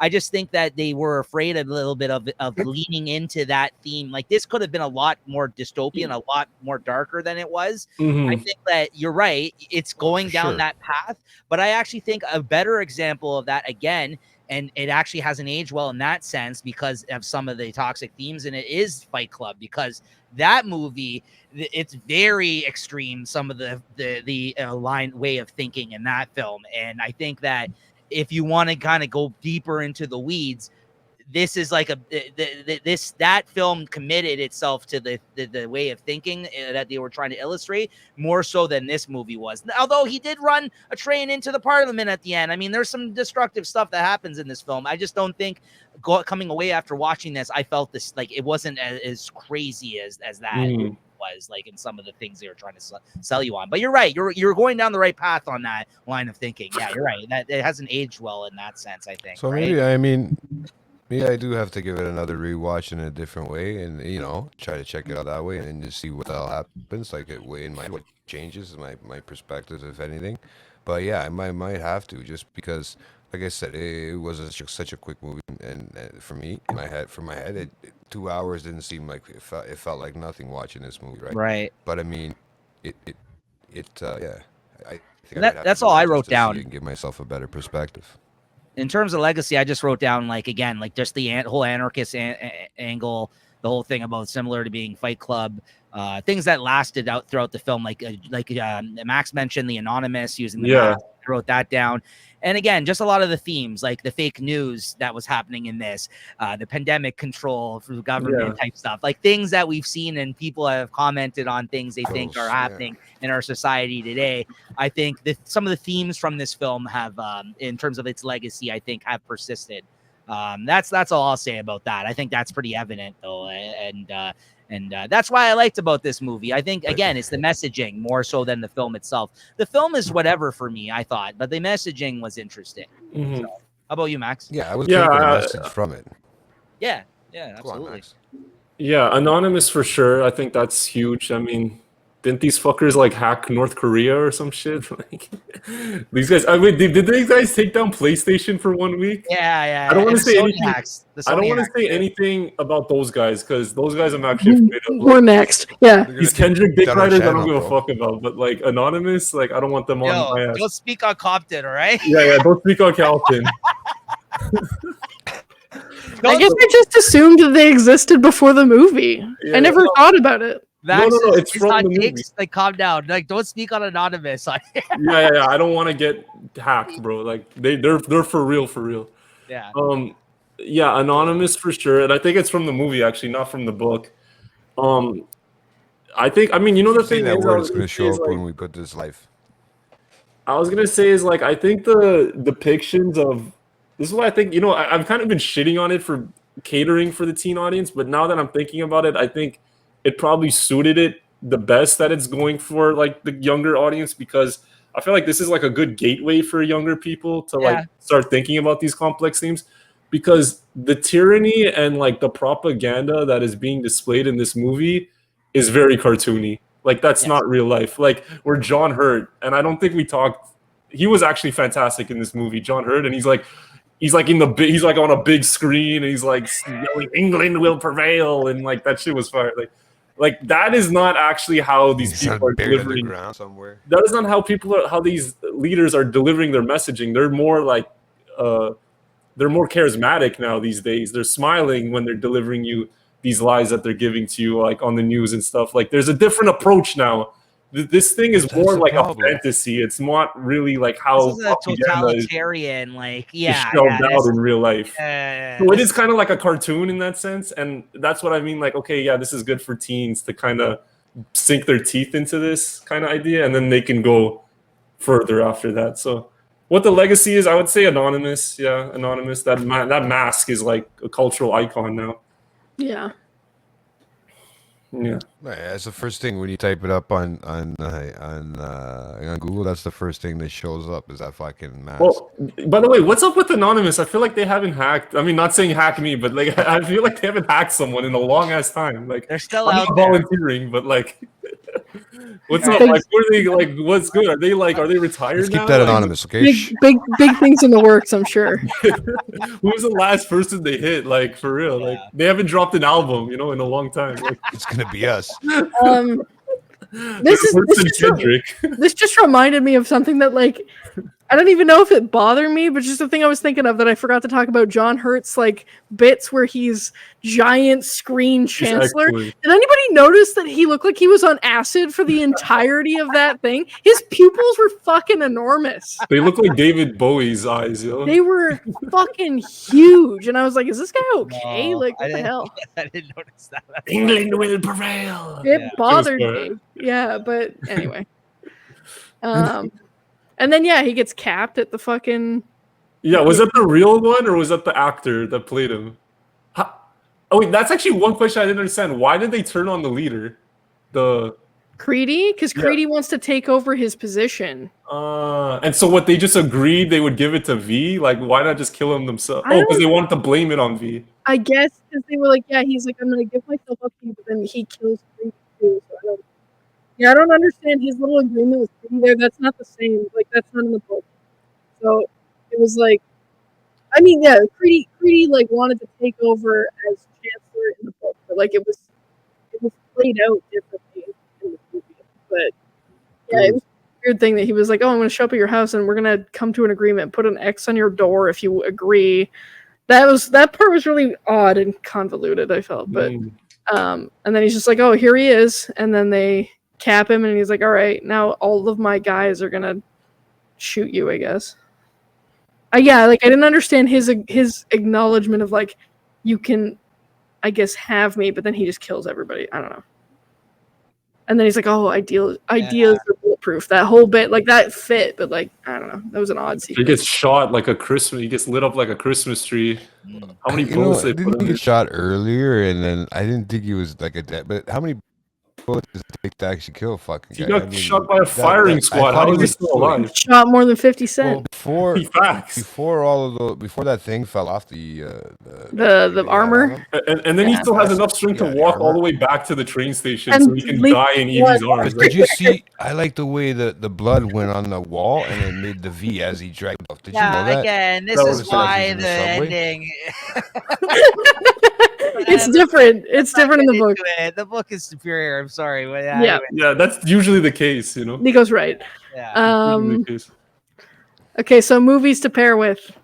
I already mentioned mine, Fight Club, because You only had one? That's it. don't- I think I had 5, yo. Oh, really? Yeah, I have no. 4. For me, just based on the themes purely, it was just Fight Club in my head. But go ahead. Yeah, you guys go. Yeah. Should I go? Yeah, go for it. Okay, so I guess like if you want like another movie that's like England dystopia, Children of Men. Oh, fuck Well, you. did That I was take on yours? mine too. You should have won first. I have like 5, bro. Nah, so do I though. I had That's Fight the Club, so I my list is down to 4. Now it's down to 3. Okay, so you had Children of Men. So Yep. and then another because it's like both. Like I guess you could kind of call this a superhero movie. I guess like I would say Batman Begins because they're both in 05 and they're both from the same time period, and they both have like a higher level of sophistication than your average like comic book movie romp or whatever. I would put this might be a little left field. Girl with the Dragon Tattoo. Just because it's like, you know, a young girl and an older guy and like they're kind of paired up and they're like That's one of 2 Fincher movies I've never seen. Oh, I actually really like it. I've really heard. love I that. know. I should take the time to take that and Benjamin Button, which I've heard it's not that great. Okay, that is my least favorite one. Benjamin. Yeah, Button. those are the 2. That's the reason I haven't watched that one. But I've been meaning to watch Girl with the Dragon Tattoo. And It's actually, excellent. I think Late Night at the Movies, I think we've done the most movies on Fincher actually on this channel. Yeah. I think, on Oh, this show. he's awesome. Yeah. Anyways, what else? And then you know what I'll say? Actually, I think I only have 4, not 5. Cloud Atlas. I would say Cloud Atlas. It's the Wachowskis, The right? Wachowskis directed it, so it has a similar like creative identity, but it also has a lot of similar themes, and it's kind of that movie you're gonna watch, and the wheel in your head is gonna spin a little bit, like you're gonna start thinking about a lot of ideas like this one. That's one of those movies, though, Max, as you were mentioning before, when it comes to the Wachowskis, that the fans are divided on. Some I people love hate that movie. movie. Some people hate that movie. Some people think it's brilliant. I Right? love the Wachowskis, bro. Yeah, no, I but love the Wachowskis. that's what divided a lot of folks was that movie. I remember when it I came think they're out. geniuses. A lot of people hate their shit. I think they're pure genius. I think they're brilliant, actually. Okay. Yeah. Speed Racer is fire. Haven't Speed seen Racer is insane, yo. And that same guy is in it, the evil newscaster guy from V for Vendetta, was Is the he? evil one. The one that has like the flat screens in his shower and shit. He's in Speed Racer and it's even more hammed up. But Fucking evil announcer and it's even like dialed up to 10. It's so good. That's awesome. Yeah. So What- those are mine. What were yours, Julie? um, Children of Men So- is good though. I think that's the best That other was one. the one that popped up first. Like Yeah, that's a good one. That's a good one. I wrote down Fight Club and Children of Men. I also wrote down Watchmen, just purely based on that it's Alan Moore. adaptation inspired by Alan Moore works. I wrote down. Extraordinary Gentlemen. I've never seen that. I've never seen it. Terrible. It's terrible. Don't watch it. Actually, haven't never From seen Hell either. it's one of the what's his name's last Sean movies, Connery. actually. Yeah, Sean Connery. Have you seen From Hell? Mm-mm. No, No, I haven't seen that or read that one either. Christine likes that one. I have the book. That's another one I haven't read. I also wrote down Sin City, just like comic book inspired, sort of like film get with noir kind Yeah. of. I can get with that. I've not seen Vibe. that one. I need to see Sin City. Oh, Sin City's really? fun. I like Sin City. Yeah. And then I was like, I looked up because I was like, I wonder like what, like I kind of did the same thing as you did. That I was like, I'm gonna Google it and see what Google says is like. If you like this, you should watch this. And it recommended to me The Prestige, which I thought was interesting. No. Yeah, I thought that was an odd fucking choice, but I also I like. see it. I can see it. You know how much I love The Prestige. And I thought it was great, but I was like, would I pair them? Not necessarily. But it recommended The Illusionist, and I was like, you know what? It was from 2006. The Edward Norton one? Yeah. Okay. And I like that pairing. So I wrote down The Illusionist, Watchmen, Sin City, Children of Men, and Fight Club. Okay. Yeah, those are some good pairings too. I like them. I would throw Kill Bill in there too, just because. Sin City feels like the same. They use the same blood. You know what I mean? Like the blood was so illuminated, and I mean, I know it's black and white and red. I but like out of all the ones you suggested, other than the ones we mentioned, I think that's my favorite pairing is Sin City. Sin City. Yeah. It's got the same kind of like. I don't like. Campy is the wrong word, but it's the right vibe. Yeah. Comic, cartoon, I don't know. Yeah, cartoony. So yeah, okay. It's very cartoony. Then We got Jay, you didn't have anything for this, right? You didn't have any pairings, right? You didn't. No, I mean, I could see where you're talking about. I could see where you're talking about Fight Club and stuff like that, and that. But I hadn't seen those other ones that he's been talking about. on here. So I couldn't tell you, to be honest. I mean, you might have seen the Children of Men or whatever once at one point, but Right. not something that's been in my head of recently. So yeah, Right. but I could see where you're saying about Fight Club and where it changes. But there's got to be even other stuff out there that we just don't know of that is Sure. pretty similar to this sort of whether it be TV show, whether it be movie, it's based on this sort of line of thinking and with Yeah. you know, I think we gave some good suggestions, though. Yeah, there was some good ones there. world annihilation, basically. But, Yeah. So then, yeah, Julie, I guess it's just the bringing it home segment here. The show. What do we got here? Movies we have seen lately. Movies we want to see. Should go ahead, Julie.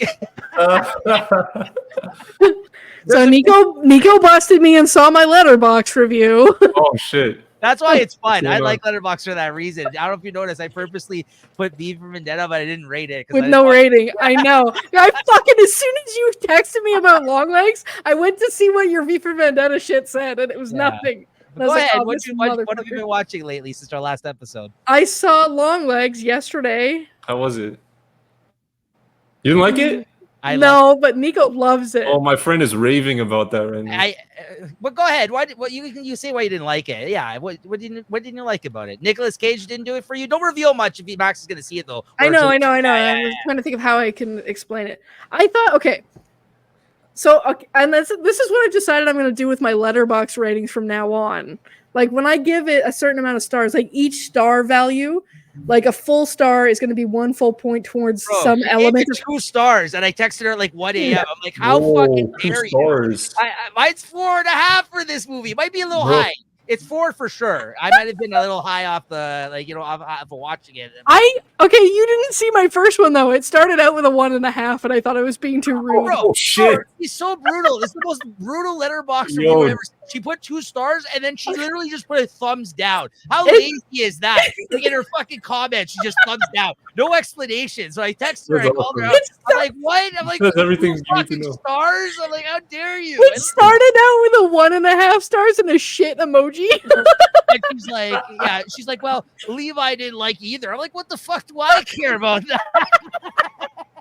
Because he's more of the film buff than I am. Like, whatever. I was like, hold on, let's take this guy down a notch. It wasn't just my fault. But I think, okay, so this is what I said. I said I think each star is going to be representative of a credit towards like 1 star. Which one's representative of the thumbs down emoji that you put? Which one was that? I did not like. I'm not gonna berate you. That's why I No, come go ahead, Julie. Go ahead. How do on I here and be like, this movie sucks. How do I fucking? I want to say my piece so badly, but I think that like his reveal is important to the story. Like they conceal him for the fucking trailer. No, his face is in the trailer, isn't it? No, it's On not. the poster, like blurred, right? Or something. Yeah, and that's how the movie opens up. So that's he's barely in it though. He is. I barely- have a comment about how they made him look, but I think it ruins it, so I'm not gonna say it. But I'll tell Nico after. Yeah, but we'll it's offline about this. it's the reveal of him made me laugh, and there's a reason why. But I think that it just felt like they took. How the fuck do I? Like they had a lot of ideas for how to portray him as a killer, but they used too many different motives to me. So the reason I liked it is because thematically, I thought the film. A lot of people are comparing. So they've been doing a lot of great promotion for this movie, I gotta say, and like I gotta say, this is not the scariest movie ever made. Whenever you hear that stuff, I'm like, it's not the scariest movie ever made. But the automatic toilet in the Cineplex scared me more than this fucking movie did. yeah, I wouldn't say I was scared, but it was unsettling, I think, throughout the film. For me, I thought there were some certain scenes in it were unsettling. And it's being compared to like the new Silence of the Lambs for this age. The reason why, and and thematically, I think you can compare it to movies like Zodiac and Seven because it's like a serial killer movie. And the good thing for me for this film is while it's like those movies thematically, it also subverts your expectations about what a movie like that is, and it doesn't glorify the serial killer angle of the film. And I think that's where and I honestly I looked into this and I really kind of had some of these thoughts already, but the director even kind of commented on that as well. So like that's why I'm interested to hear what you thought about this actual serial killer in this, because while it's about a serial killer, it really doesn't, the focus isn't on him all so much. Like it shouldn't be. Like it's really about a lot of the other things that are going on in the movie. Anyways, I really liked it. I'm sorry you didn't. I'm sorry to hear you didn't, but I thought it was really good for those reasons. But it sounds like for those reasons, that's why you didn't like it. So I get what you're saying. Like it builds it up. It sets a lot of things up, like you're saying, but it doesn't really execute them or pay them off, I feel like, in a satisfying way. I think she did a brilliant job playing the main character. Yes. Like, she did really well. She looked like she was on the verge of tears the entire movie. It follows chick, right? Yes, I didn't know that was her the whole time I'm watching it. I'm like, awesome. I love It Follows. Yeah, so Me like too. I didn't realize that was her when I was watching it. That movie fucked me up when I saw it for the They're first making a time. sequel with her. They Follow. Yeah, I heard it. Yeah. She was really good. I just didn't like it. Felt unfocused to me. That's like maybe that's part of the like you're saying, maybe that's part of like what makes it feel tense, what makes it feel, suspenseful. It just felt disorganized to me. That's what I felt about it. But yeah, I also fucking can't stand Nicolas Cage for the most part, but I paid for it and I went to the movie, okay? Man, you don't like good old Nick? I gave it a shot. I should have gone to see Dream Scenario instead. It's okay. You don't have to justify your feelings on it. Dream Scenario. Honestly though, but like I think Nick Cage, this was good casting for him, honestly. It's good casting every time he's in him. What the fuck? Greatest actor of all time, bro. I think that Daniel Day-Lewis. But you know, people call him an over actor. This is like a proper use of it. I felt like. Maybe I love it also was overacting. short. It was short, I felt. Like maybe if they'd given it more time. I know that's like one of my fucking biggest things about like a movie's gotta be more than 2 hours to be good to me most of the time. This one was short. It felt like it was short and they could have expanded on some shit more. Yeah. Yeah. But I think that's the point. maybe. And that's why, maybe my criticisms are set up for failure. That's what it is. So, okay, don't apologize for your opinion, Julie. I'm being sarcastic. Oh, okay. Anyway, okay, what else did I see? Hold on. I saw Maxine. I did too. I haven't watched it yet. I haven't watched it. I'm going to I liked it, yeah. I give it 4 stars. 4 stars, wow. Yeah. That was a good one, yeah. I like Pearl better. You went what? I liked Pearl more. Like Pearl? I also fucked up. I didn't know this was part of a series. I just saw Maxine. Oh, nope. Shit. Seriously? I saw Maxine and I was like... part in the trilogy. I know. So Yeah. I found out when I got there. So I saw it in VIP, and the lady at I had so many fucking points, dude. I've been burning my points for ages. But the girl at because I was like ordering the popcorn and shit because I showed up late, so they come to your seat and ask what you want, whatever. Like, real fucking bougie. I've never been to a VIP before. Oh, I just love the chairs, dude. The Anyway, bell so come in and you like put your legs on him, kind of like, is that the kind of shit? You rest your legs on a. you have a reclinable chair and it has a little table for your food and whatever. So this lady comes to ask me if I want to order the snacks and stuff, and while I'm like talking to her, like I was paying, she was like, so like what did you think of the other two movies? And I was like, what two movies? But I was like, maybe she's seen me in here before because I'm here all the time. And I was like, which two movies? She's like, oh, this is the third in a series. And I'm like, oh shit, I fucked up. And I'm seeing the third movie in a trilogy. She was like, no, you can see this as a standalone. It's just that they're all, related and blah, blah, blah. So I did not see the first two. But it's still, so like, I'm obviously missing some context here and there. But I still felt it was worthy of 4 stars. Yeah. I'm really looking forward to checking it out because the really girl good. that survives from X. This is Mia Goth basically plays 2 characters in this trilogy. I've never seen her in anything either. I don't know who she is. Oh, Mia Goth is really watch good. I like her a Pool. lot. Yeah, watch what's that Cronenberg? Infinity Pool. Yeah, Infinity Pool. Watch that, Julie. Okay. That one's messed up. Crazy. I'll add it to the watch She list. should have won an Oscar. Yeah. Anything else? In my recent, I think it was just rewatching old stuff. Let me just add this. It's good that you like Maxine, Julie, because I think it is a good movie, but I think the other 2 parts were even better. So yeah, so you're in for a treat, actually. Pearl's my favorite too, Max. Pearl's excellent. I haven't seen Maxine yet though, but Pearl's my favorite out of the Maxine, 2. it was good, but classic third part of a trilogy, Everything I've like the rewatched aspect to it though. I like the 80s. Yeah, it's more like Boogie Nights than it is any kind of any kind of horror movie, really. Like it's trying to dive everything I've watched since we did Mad Max has been rewatched. I rewatched a bunch of Disney stuff, and I don't know why, but Levi wanted to watch The Day After Tomorrow, and we rewatched that. I haven't seen that And one. I think I fuck it up with a different movie. I fuck it up with I seen that in theaters. 2012. Yeah. Yeah, I think I fuck it up with 2012. Yeah. So when we were watching, I was like, oh yeah, I forgot that That's Jake a horrible Gyllenhaal is movie. in this. Oh, Jake Gyllenhaal is in Day After Is in Tomorrow. Day After Tomorrow. He's like, Yeah, I like Jake. I like Jake G. and fucking, oh my god, his dad. I can't remember his name. Anyway, and then I watched Finding Nemo and Hercules and The Road to El Dorado, and that was it. The Rotel Dorado. Hercules is solid. Nice. The real classics. Yeah. How about you, Max? What have you been watching lately? So I don't know why, but I rewatched like the first season of Entourage for the past 2 days. That show, you know what? I don't know. That show is so weird because it's like I like it, but I also hate it at the same time. Like it's so fucking bad. I can't Vinny explain Chase! it. It's so Vinny- bad. Like, Vinny Chase! Vinny Chase, your boy Vinny Chase.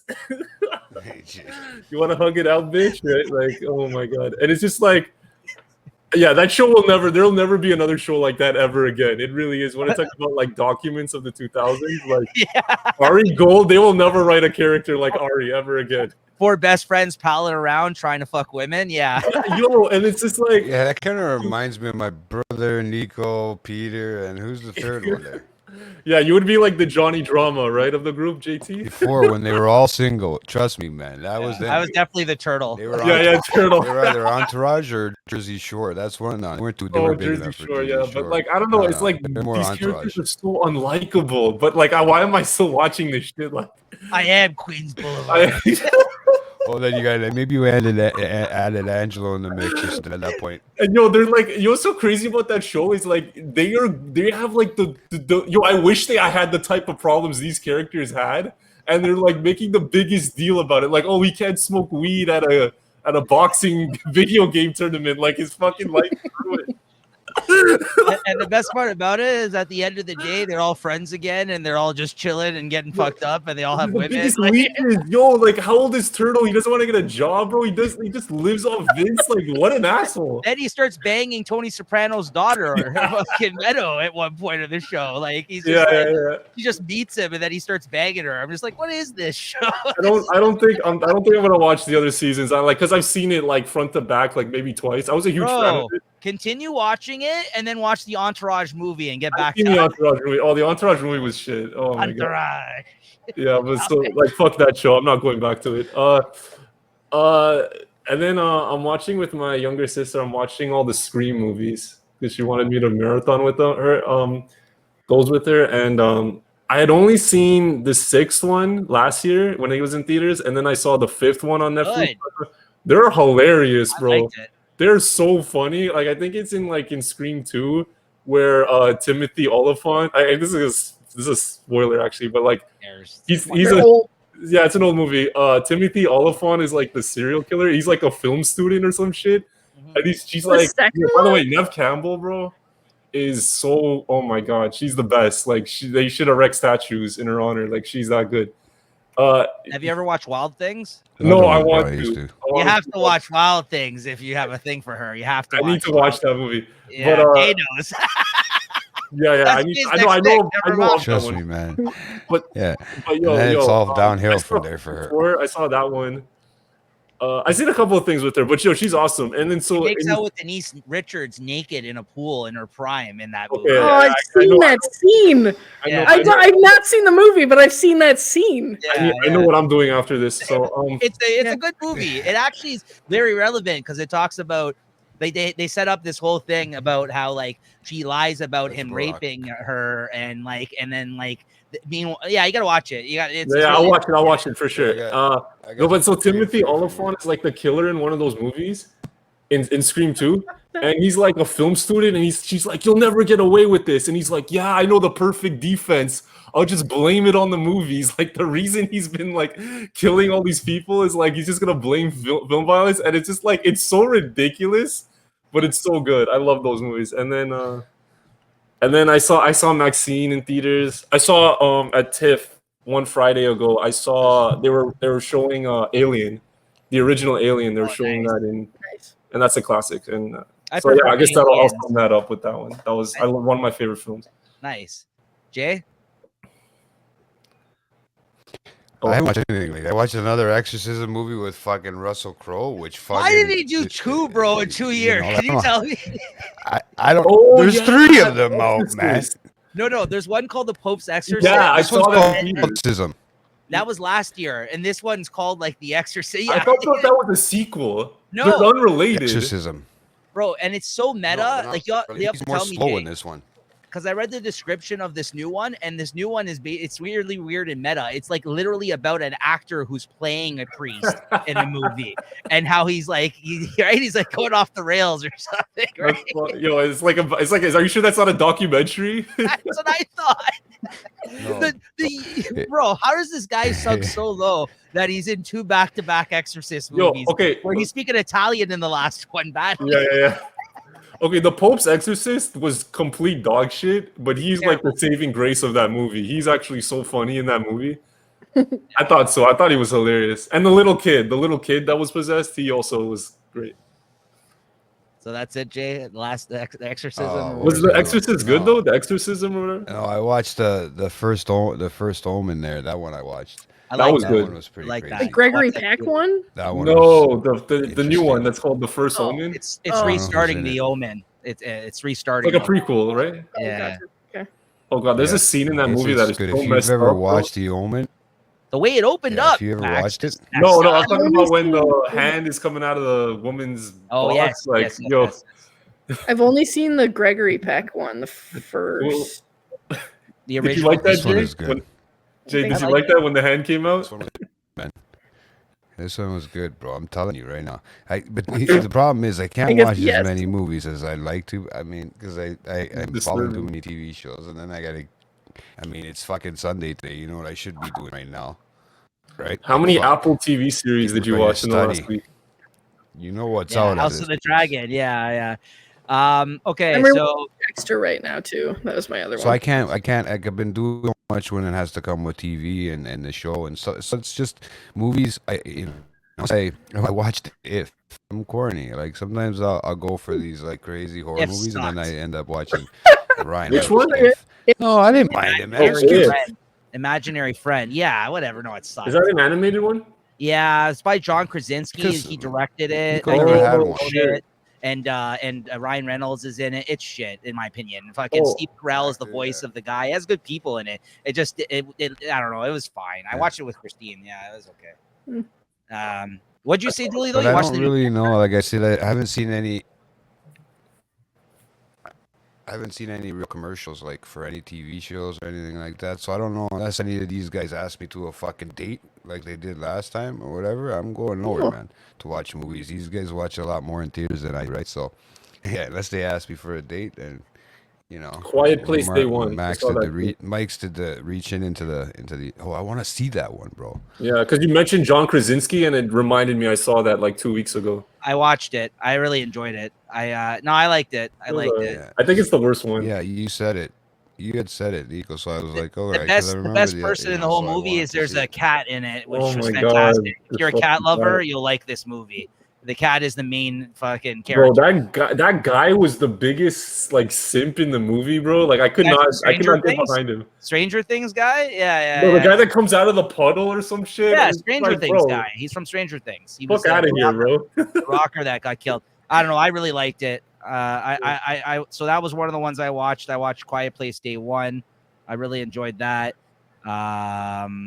I liked as Julie mentioned here. I watched Long Legs. I really enjoyed it. But I could see where some people wouldn't as well. I can understand that one. That one's a little bit, and horror's hard. I feel like it's tricky. Either you're gonna, I'm harsh on that genre too. I don't watch a lot of horror movies.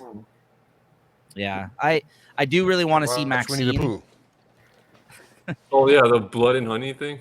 I've yet to see that. I rewatched because I bought it on the Blu-ray 4K version. I bought it because I own all the other films. It just came out this week. I rewatched The Boy and the Heron because now it has with the dub in English. It's the new Miyazaki film, and like it's still like in the middle of the pack for Miyazaki films for me, but like I did enjoy it still. Like the first time I watched it in theaters and it was subtitled because it was in Japanese then. It didn't have all the voice actors on it, which is a really good array of voice actors on this movie, like Christian Bale, Florence Pugh.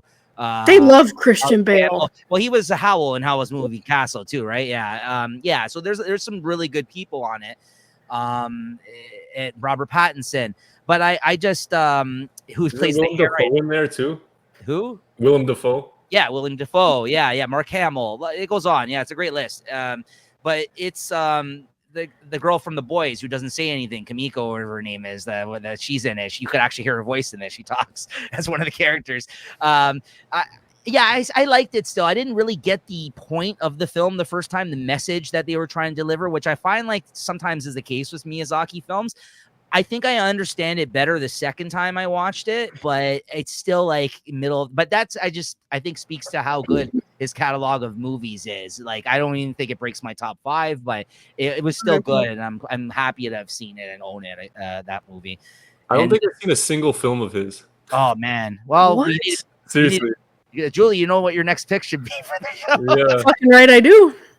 I still haven't seen Boy in the Heron. I need to watch it. What's your number one for both of you? Princess Mononoke for me. For her, I think it's Spirited Away, right? Yeah. Okay, nice. Yeah, we've talked Miyazaki before. Yeah. Big nerd. Yeah. Nice. Yeah. And then I recently watched the new Beverly Hills Cop Axel on Netflix. I want to see that.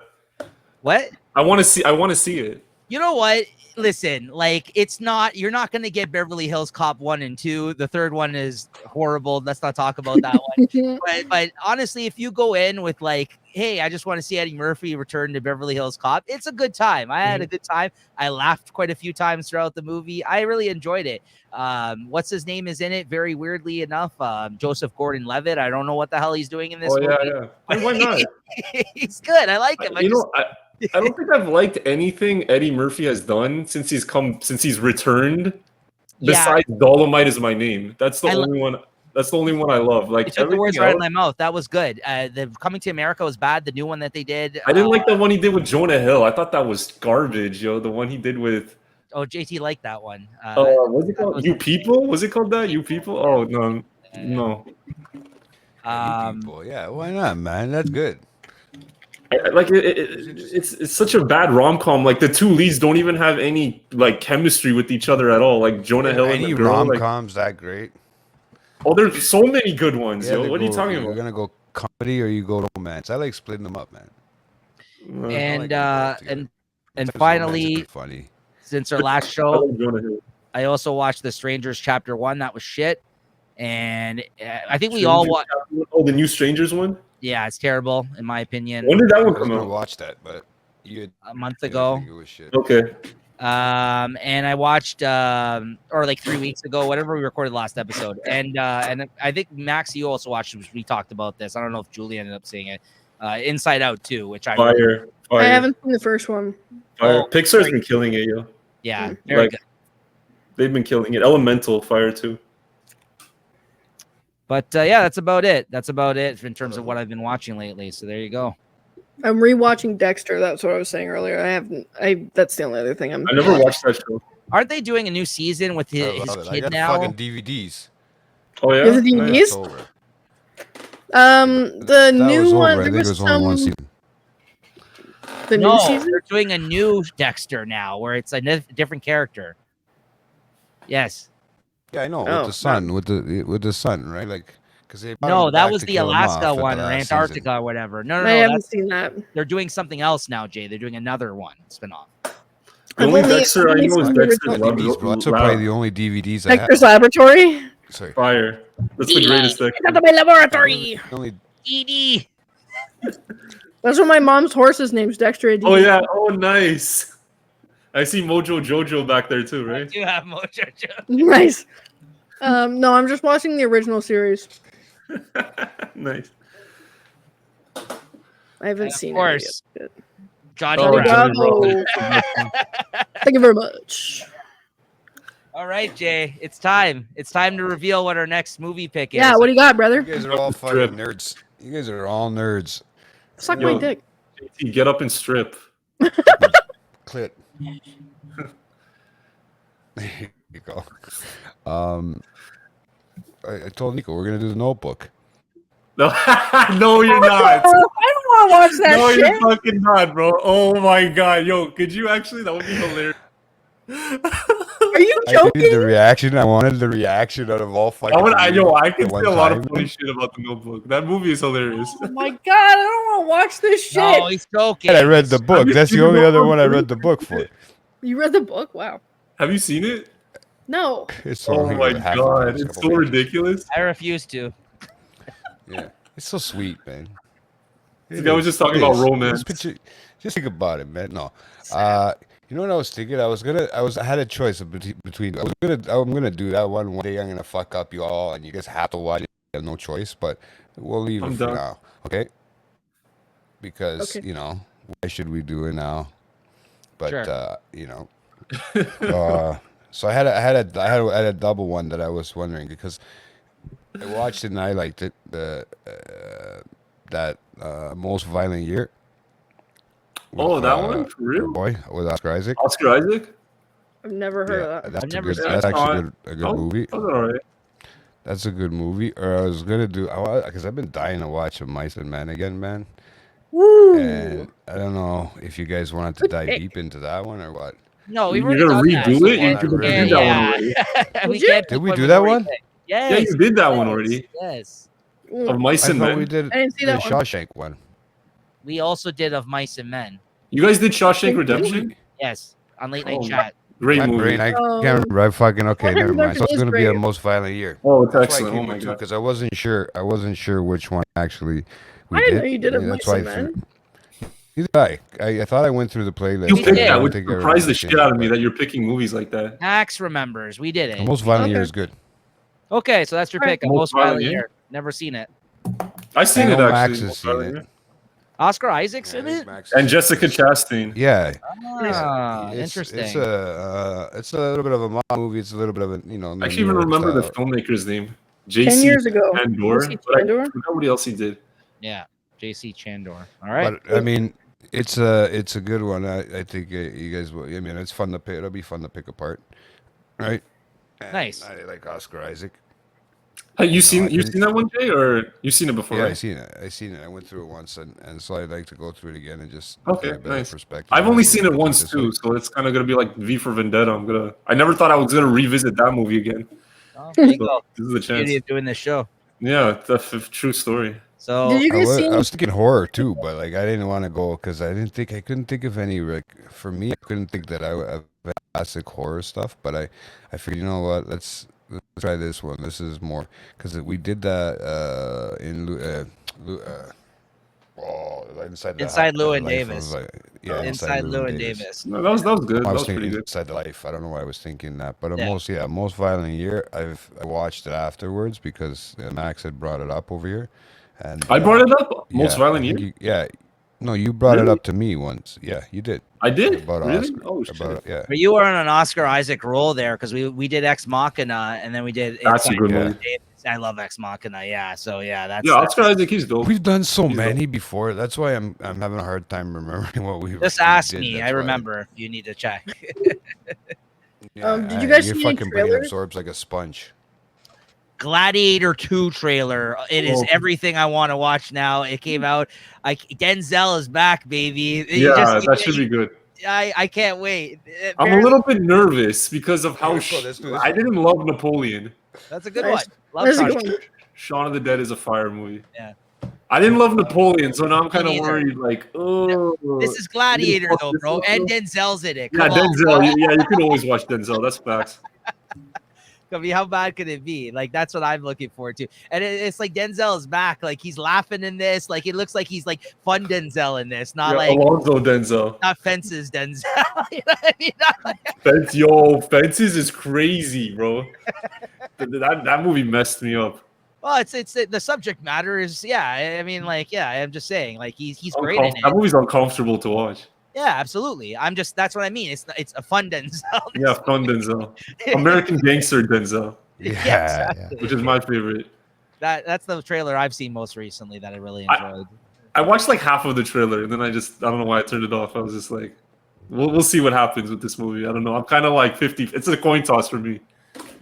I have 2 saved in my watch list that I just like saw the trailers for, but one I actually forget what the trailer was about. But I saved Heretic into my fucking watch list, which like, What's that? the trailer was like these 2 missionary girls go to this guy's house and he invites them in and they are like telling him, Sorry.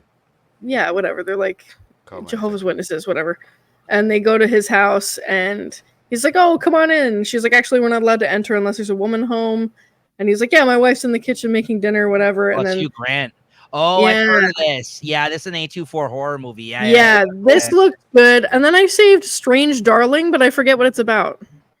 It's directed by a guy named JT. Right, maybe it was me. What was the first one you said, Julie, with Hugh Jackman? Heretic. Heretic? Okay. Heretic. Yeah. Strange Darling, I don't remember what it was about. It's a twisted one-night stand spirals into a serial killer's vicious murder spree. Oh, yeah, I do remember this trailer. It looks kind of weird, but I saved it because I'm like, it might be cool. And then Trap, which is that new fucking, what's his name? Shyamalan one. That looks fun. It looks fun, but they give away Daughter, right? the reveal in the middle of the trailer. So I was like, okay, what are they gonna do? Like, Yeah, well, you know, with Shyamalan movies. Is that him or is that by his daughter? I heard No, his it's I think daughter. it's him. And it's filmed here. It's actually filmed in the CN. It's in the CN Tower. Yeah. They filmed it outside, in and outside of it. Actually, you can tell even in the trailer. When I it did- started, when the trailer started, and like the way they were going, I thought it was gonna be like a play on the Ariana Grande bombing at the concert thing. Like I thought that's where they were going with it, but then I'm like, oh, never mind. Mhm. Yo, Nico. Oh, actually, sorry, Julie, go on. Sorry. It's just funny because I'm like, what the fuck has that guy done since fucking Lucky Number 11? Which guy? Josh Josh Hartnett. He was actually in a lot of things lately. Oh, Oppenheimer. wasn't he in Oppenheimer? Yeah. he was in I forgot Oppenheimer. about that. He had a Black Mirror episode with Buddy from Breaking That Bad. was a great episode. That was a great episode. He actually has been on a roll lately, Julie. You're right. For years he did. Well, he's nothing. like he's making a comeback, right? Like he's like He's an recent because I've underrated seen both. actor, I find. Yeah, I liked him in Slevin, but that's like the only other thing I've seen him in. I feel like Yeah, he had a good besides role. Oppenheimer and I've seen the Black Mirror episode too. You haven't seen Pearl Harbor? No, Pearl Harbor. Or 40 Days and 40 Nights, or whatever the fuck that movie's called. I haven't seen that either. Anyway, that's it. 40 days and 40 nights. Do you know that one, BT? When he like, Not on that letter. Yeah, not on that letterbox thing. You guys are gonna laugh. They're putting in actual. I'm not on it actual- either. I used to be. actual movies I've seen. So yeah. So I think Nico's that, catching up to me on I Letterboxd. don't like to criticize. so I think that's gonna do it for this episode. wait, I didn't mention mine. What I want to see. Oh, sorry, man. Go ahead. Yeah. I definitely want to see Long Legs because my friend has been just singing its praises. I want to see. I guess before like the next episode. I guess I don't know if it'll come out. Alien Romulus, because the new Alien film. Just because it's an Alien film, I want to see it. Definitely want to see Deadpool and Wolverine. I don't need. Oh yeah. Yo, Yeah. speaking of the CN Tower, did you see that in the trailer? The broken CN Tower in the movie, like in the trailer of Deadpool and Wolverine, like the CN Tower is like collapsed or whatever. Like I didn't see it that. kind of made me a little nervous. But yo, you know what was actually a sick trailer? I was gonna I ask seen you. the CN Tower in another. Yo, didn't you say you know what was a sick trailer that I actually loved? That actually looks sick. The new Captain America trailer looks insane. I didn't With, watch it yet. I didn't You watch haven't seen the trailer yet? Oh, I've heard about it though. Oh man, that looks Harrison sick. Harrison Ford is going to be the Red Hulk. That's Yes. yeah. So that's because the other actor who played General Ross died. So like, yeah, it's. I heard it looks good. I just think this is going to be a tough hurdle for them to kind of get hit. Like It looks Anthony good, bro. It Mackie, looks that's serious, that's the guy who plays him, right? That plays the Cap, in Falcon, right? Anthony Mackie? Yeah, I Clearance. don't know. As an actor, he's okay. I think that it's going to be tough for him to take over Chris Evans. Oh, I'm sorry, it is. Chris Yeah, Evans. that is true. That's true. It's going to be. Listen. I'm happy to hear that it looked good, and I'm there for that movie, and I want it to be good. It's going to be tough. I think having the Red Hulk in it though is going to help. I agree in that sense. The original title of that movie was called New World Order, which Yeah. kind of freaked me out a little bit. I'm like, why are they calling it that? And then now it's called Brave New World. So I don't know. The I honestly, I'm kind of checked out a little bit at Marvel, but I thought the trailer was really good. But you know what the thing is with the Captain America movies? That's the one that has like the best action in them. You know, those are my favorite Marvel movies. those are the ones that have the best action because it's like all hand to hand and it's real life and it's like I think those are the most action choreographed the best. Civil War and Winter Soldier are my favorite of all the Marvel movies. Excellent, yeah. Yeah, so like, yeah, it's hard. It's gonna be tough for me. I just don't think Anthony Mackie's I didn't think Chris Evans was gonna be so fucking good as Captain America either to that point. So like, Yeah. I'm willing to give him a shot. I just, He went to private school. And Yes, his real right. name was Clarence. That's right. It's from 8 Mile, yeah. Nah, yeah, I agree. I mean, I didn't like the TV show they did, but to be honest, I haven't liked any of the TV shows they've done. They're all not good. No, it was uneven. There was some good stuff in it, but it was uneven. Yeah. No, it was, ugh. Yeah. But yeah, that's about it for me. Did you say anything that's on your radar that you want to see? No, I said until I actually see something on a television, fucking, I don't really, like I said, I haven't been paying attention to what's coming Fair out or not like that. Like I haven't stream even go. I wanna see The Notebook. To see what the fuck's good. No, just What me and Jay want to see is go. the next episode of Let's House go. of the Let's Dragon, go. which aired tonight. oh yeah, nice. So make sure to check us out on Watching the Throne here on the Late Night Chat Network weekly. We've been doing the episodes live. Christina has been our other co-host as she's been for Holy some time shit. now, and those have been really fun episodes. So make sure to check that out. What? Yeah, what's that? They're What'd you say? texting each other or something. Who? You were both like looking down at your No, phones I'm- when he was no, laughing at no. you. I'm looking at the shout out Lewis. I'm actually like looking at the score for the Copa America final, Argentina. Oh versus, yeah. Colombia, and it's end of extra time #1. So shit, it might go into a penalty shootout. Like, Dang. so maybe I'll watch a little bit of that after this if it's still on after this. But yeah, that's that'll do it for this episode, though. Unless anybody else has any other comments on FIFA. Oh yeah, and congrats to Spain for winning the Euro Cup. Yeah, We won it today. Bam. nice. Fuck England, yo. Goddamn, bro. England will prevail. Oh, what? I know we went a little overboard in terms of the time because we've been trying to keep these episodes a little bit tighter here. But there's a lot of great discussion here today. We also talked We're about having fun. we also talked about the graphic novel here today. So like, you know, there was a lot to talk about. So we hope you enjoyed that. And great pick, Julie. And their next movie, as JT mentioned, is going to be, what is it? Most violent year. Most Violent Year. So make Most sure to Violent tune Year. in for the next one. As a reminder, we are trying to do these shows bi-weekly, so like at least twice a month. I think that's our goal right now for these ones. And I think after a couple of rotations through of us doing picks, we have some ideas and maybe some fun ideas for shows to do where we kind of can come together and pick, like maybe do some drafting, maybe do Maybe some we do a bracket or something. doing something like that so we can get in the conversation more about movies in that way. But we'll see what we can cook up for you guys. But yeah, make sure to tune in, like, and subscribe as always. And as I mentioned, Watching the Throne if you're a fan of Game of Thrones and House of the Dragon. Jay's been talking on there every week as well, and he's got a lot to say, a lot of JT theories there. If you're a fan of JT theories, make sure to tune into that. It's not like here. J2's. Yeah, where Oh, JT yeah. barely You want some fucking comprehends crazy the meaning of the fucking- films. Couldn't understand the dialogue. Had to slow it down. Not I like think House of here. the Dragon would be like pretty hard to follow too, no? Or it's He watches it like 3 times intensively. Like it's like, Oh, it's like good for you, Jay. He's Must putting the really work like that show. Bro, What's I that love work this. in? I love that show, man. You know, these guys got me. They made me 10 seasons of fucking shit to watch now. They made me go back and watch it, bro. This Come is on, fun man. to Like, that's see a him- whole movie. That's 3 movies right there, bro. It's fun to see him flip a switch on some nerd shit. It's funny. Yeah, it's very interesting. He actually has become the super fan of the show now. Like Yeah. Nice. it's really strange. It took was us doing He 80 told us episodes of TV, but we got there. Yeah, about a year of my Look life. how He watches right, every series when I of go Star see him. Trek. What is he talking about? Yeah, He's the I know biggest he nerd does. out of us He four. likes to pretend that he's not a nerd. He's a fucking nerd He's a through and through. fucking nerd. He's a geek for sure. He loves it. You see that closet? I'm a nerd from inside that closet, bro. I'm Yeah. a nerd from in that closet, bro. I haven't come out Closeted nerd. Yeah. Don't you have such me more of alone. appreciation for all those scotches you own now, being a fan of the show? You're like, oh, look at me. I got all this Game of Oh, Thrones. Oh, I scotches." remember when they were selling those. Yeah. Forgot about that. Yeah. There you go. yet. I'm waiting for another one to come back out if we ever open. Oh, shit. Yeah, You might exactly. get- We can't talk about that. No. All right, guys. Well, that's going to do it for this episode. Julie, thanks again. That was a great pick. And thank you to everybody else. And see you guys next time. Thank you, Julie. Thank you, everybody. Hey, put that Rolling Stones jam on from this one. Come on, man. That was a great one. I forget what it's called. Oh, Fuck. shit. Oh. You put whatever you want. I'm just joking. England will prevail. Sorry, one last time.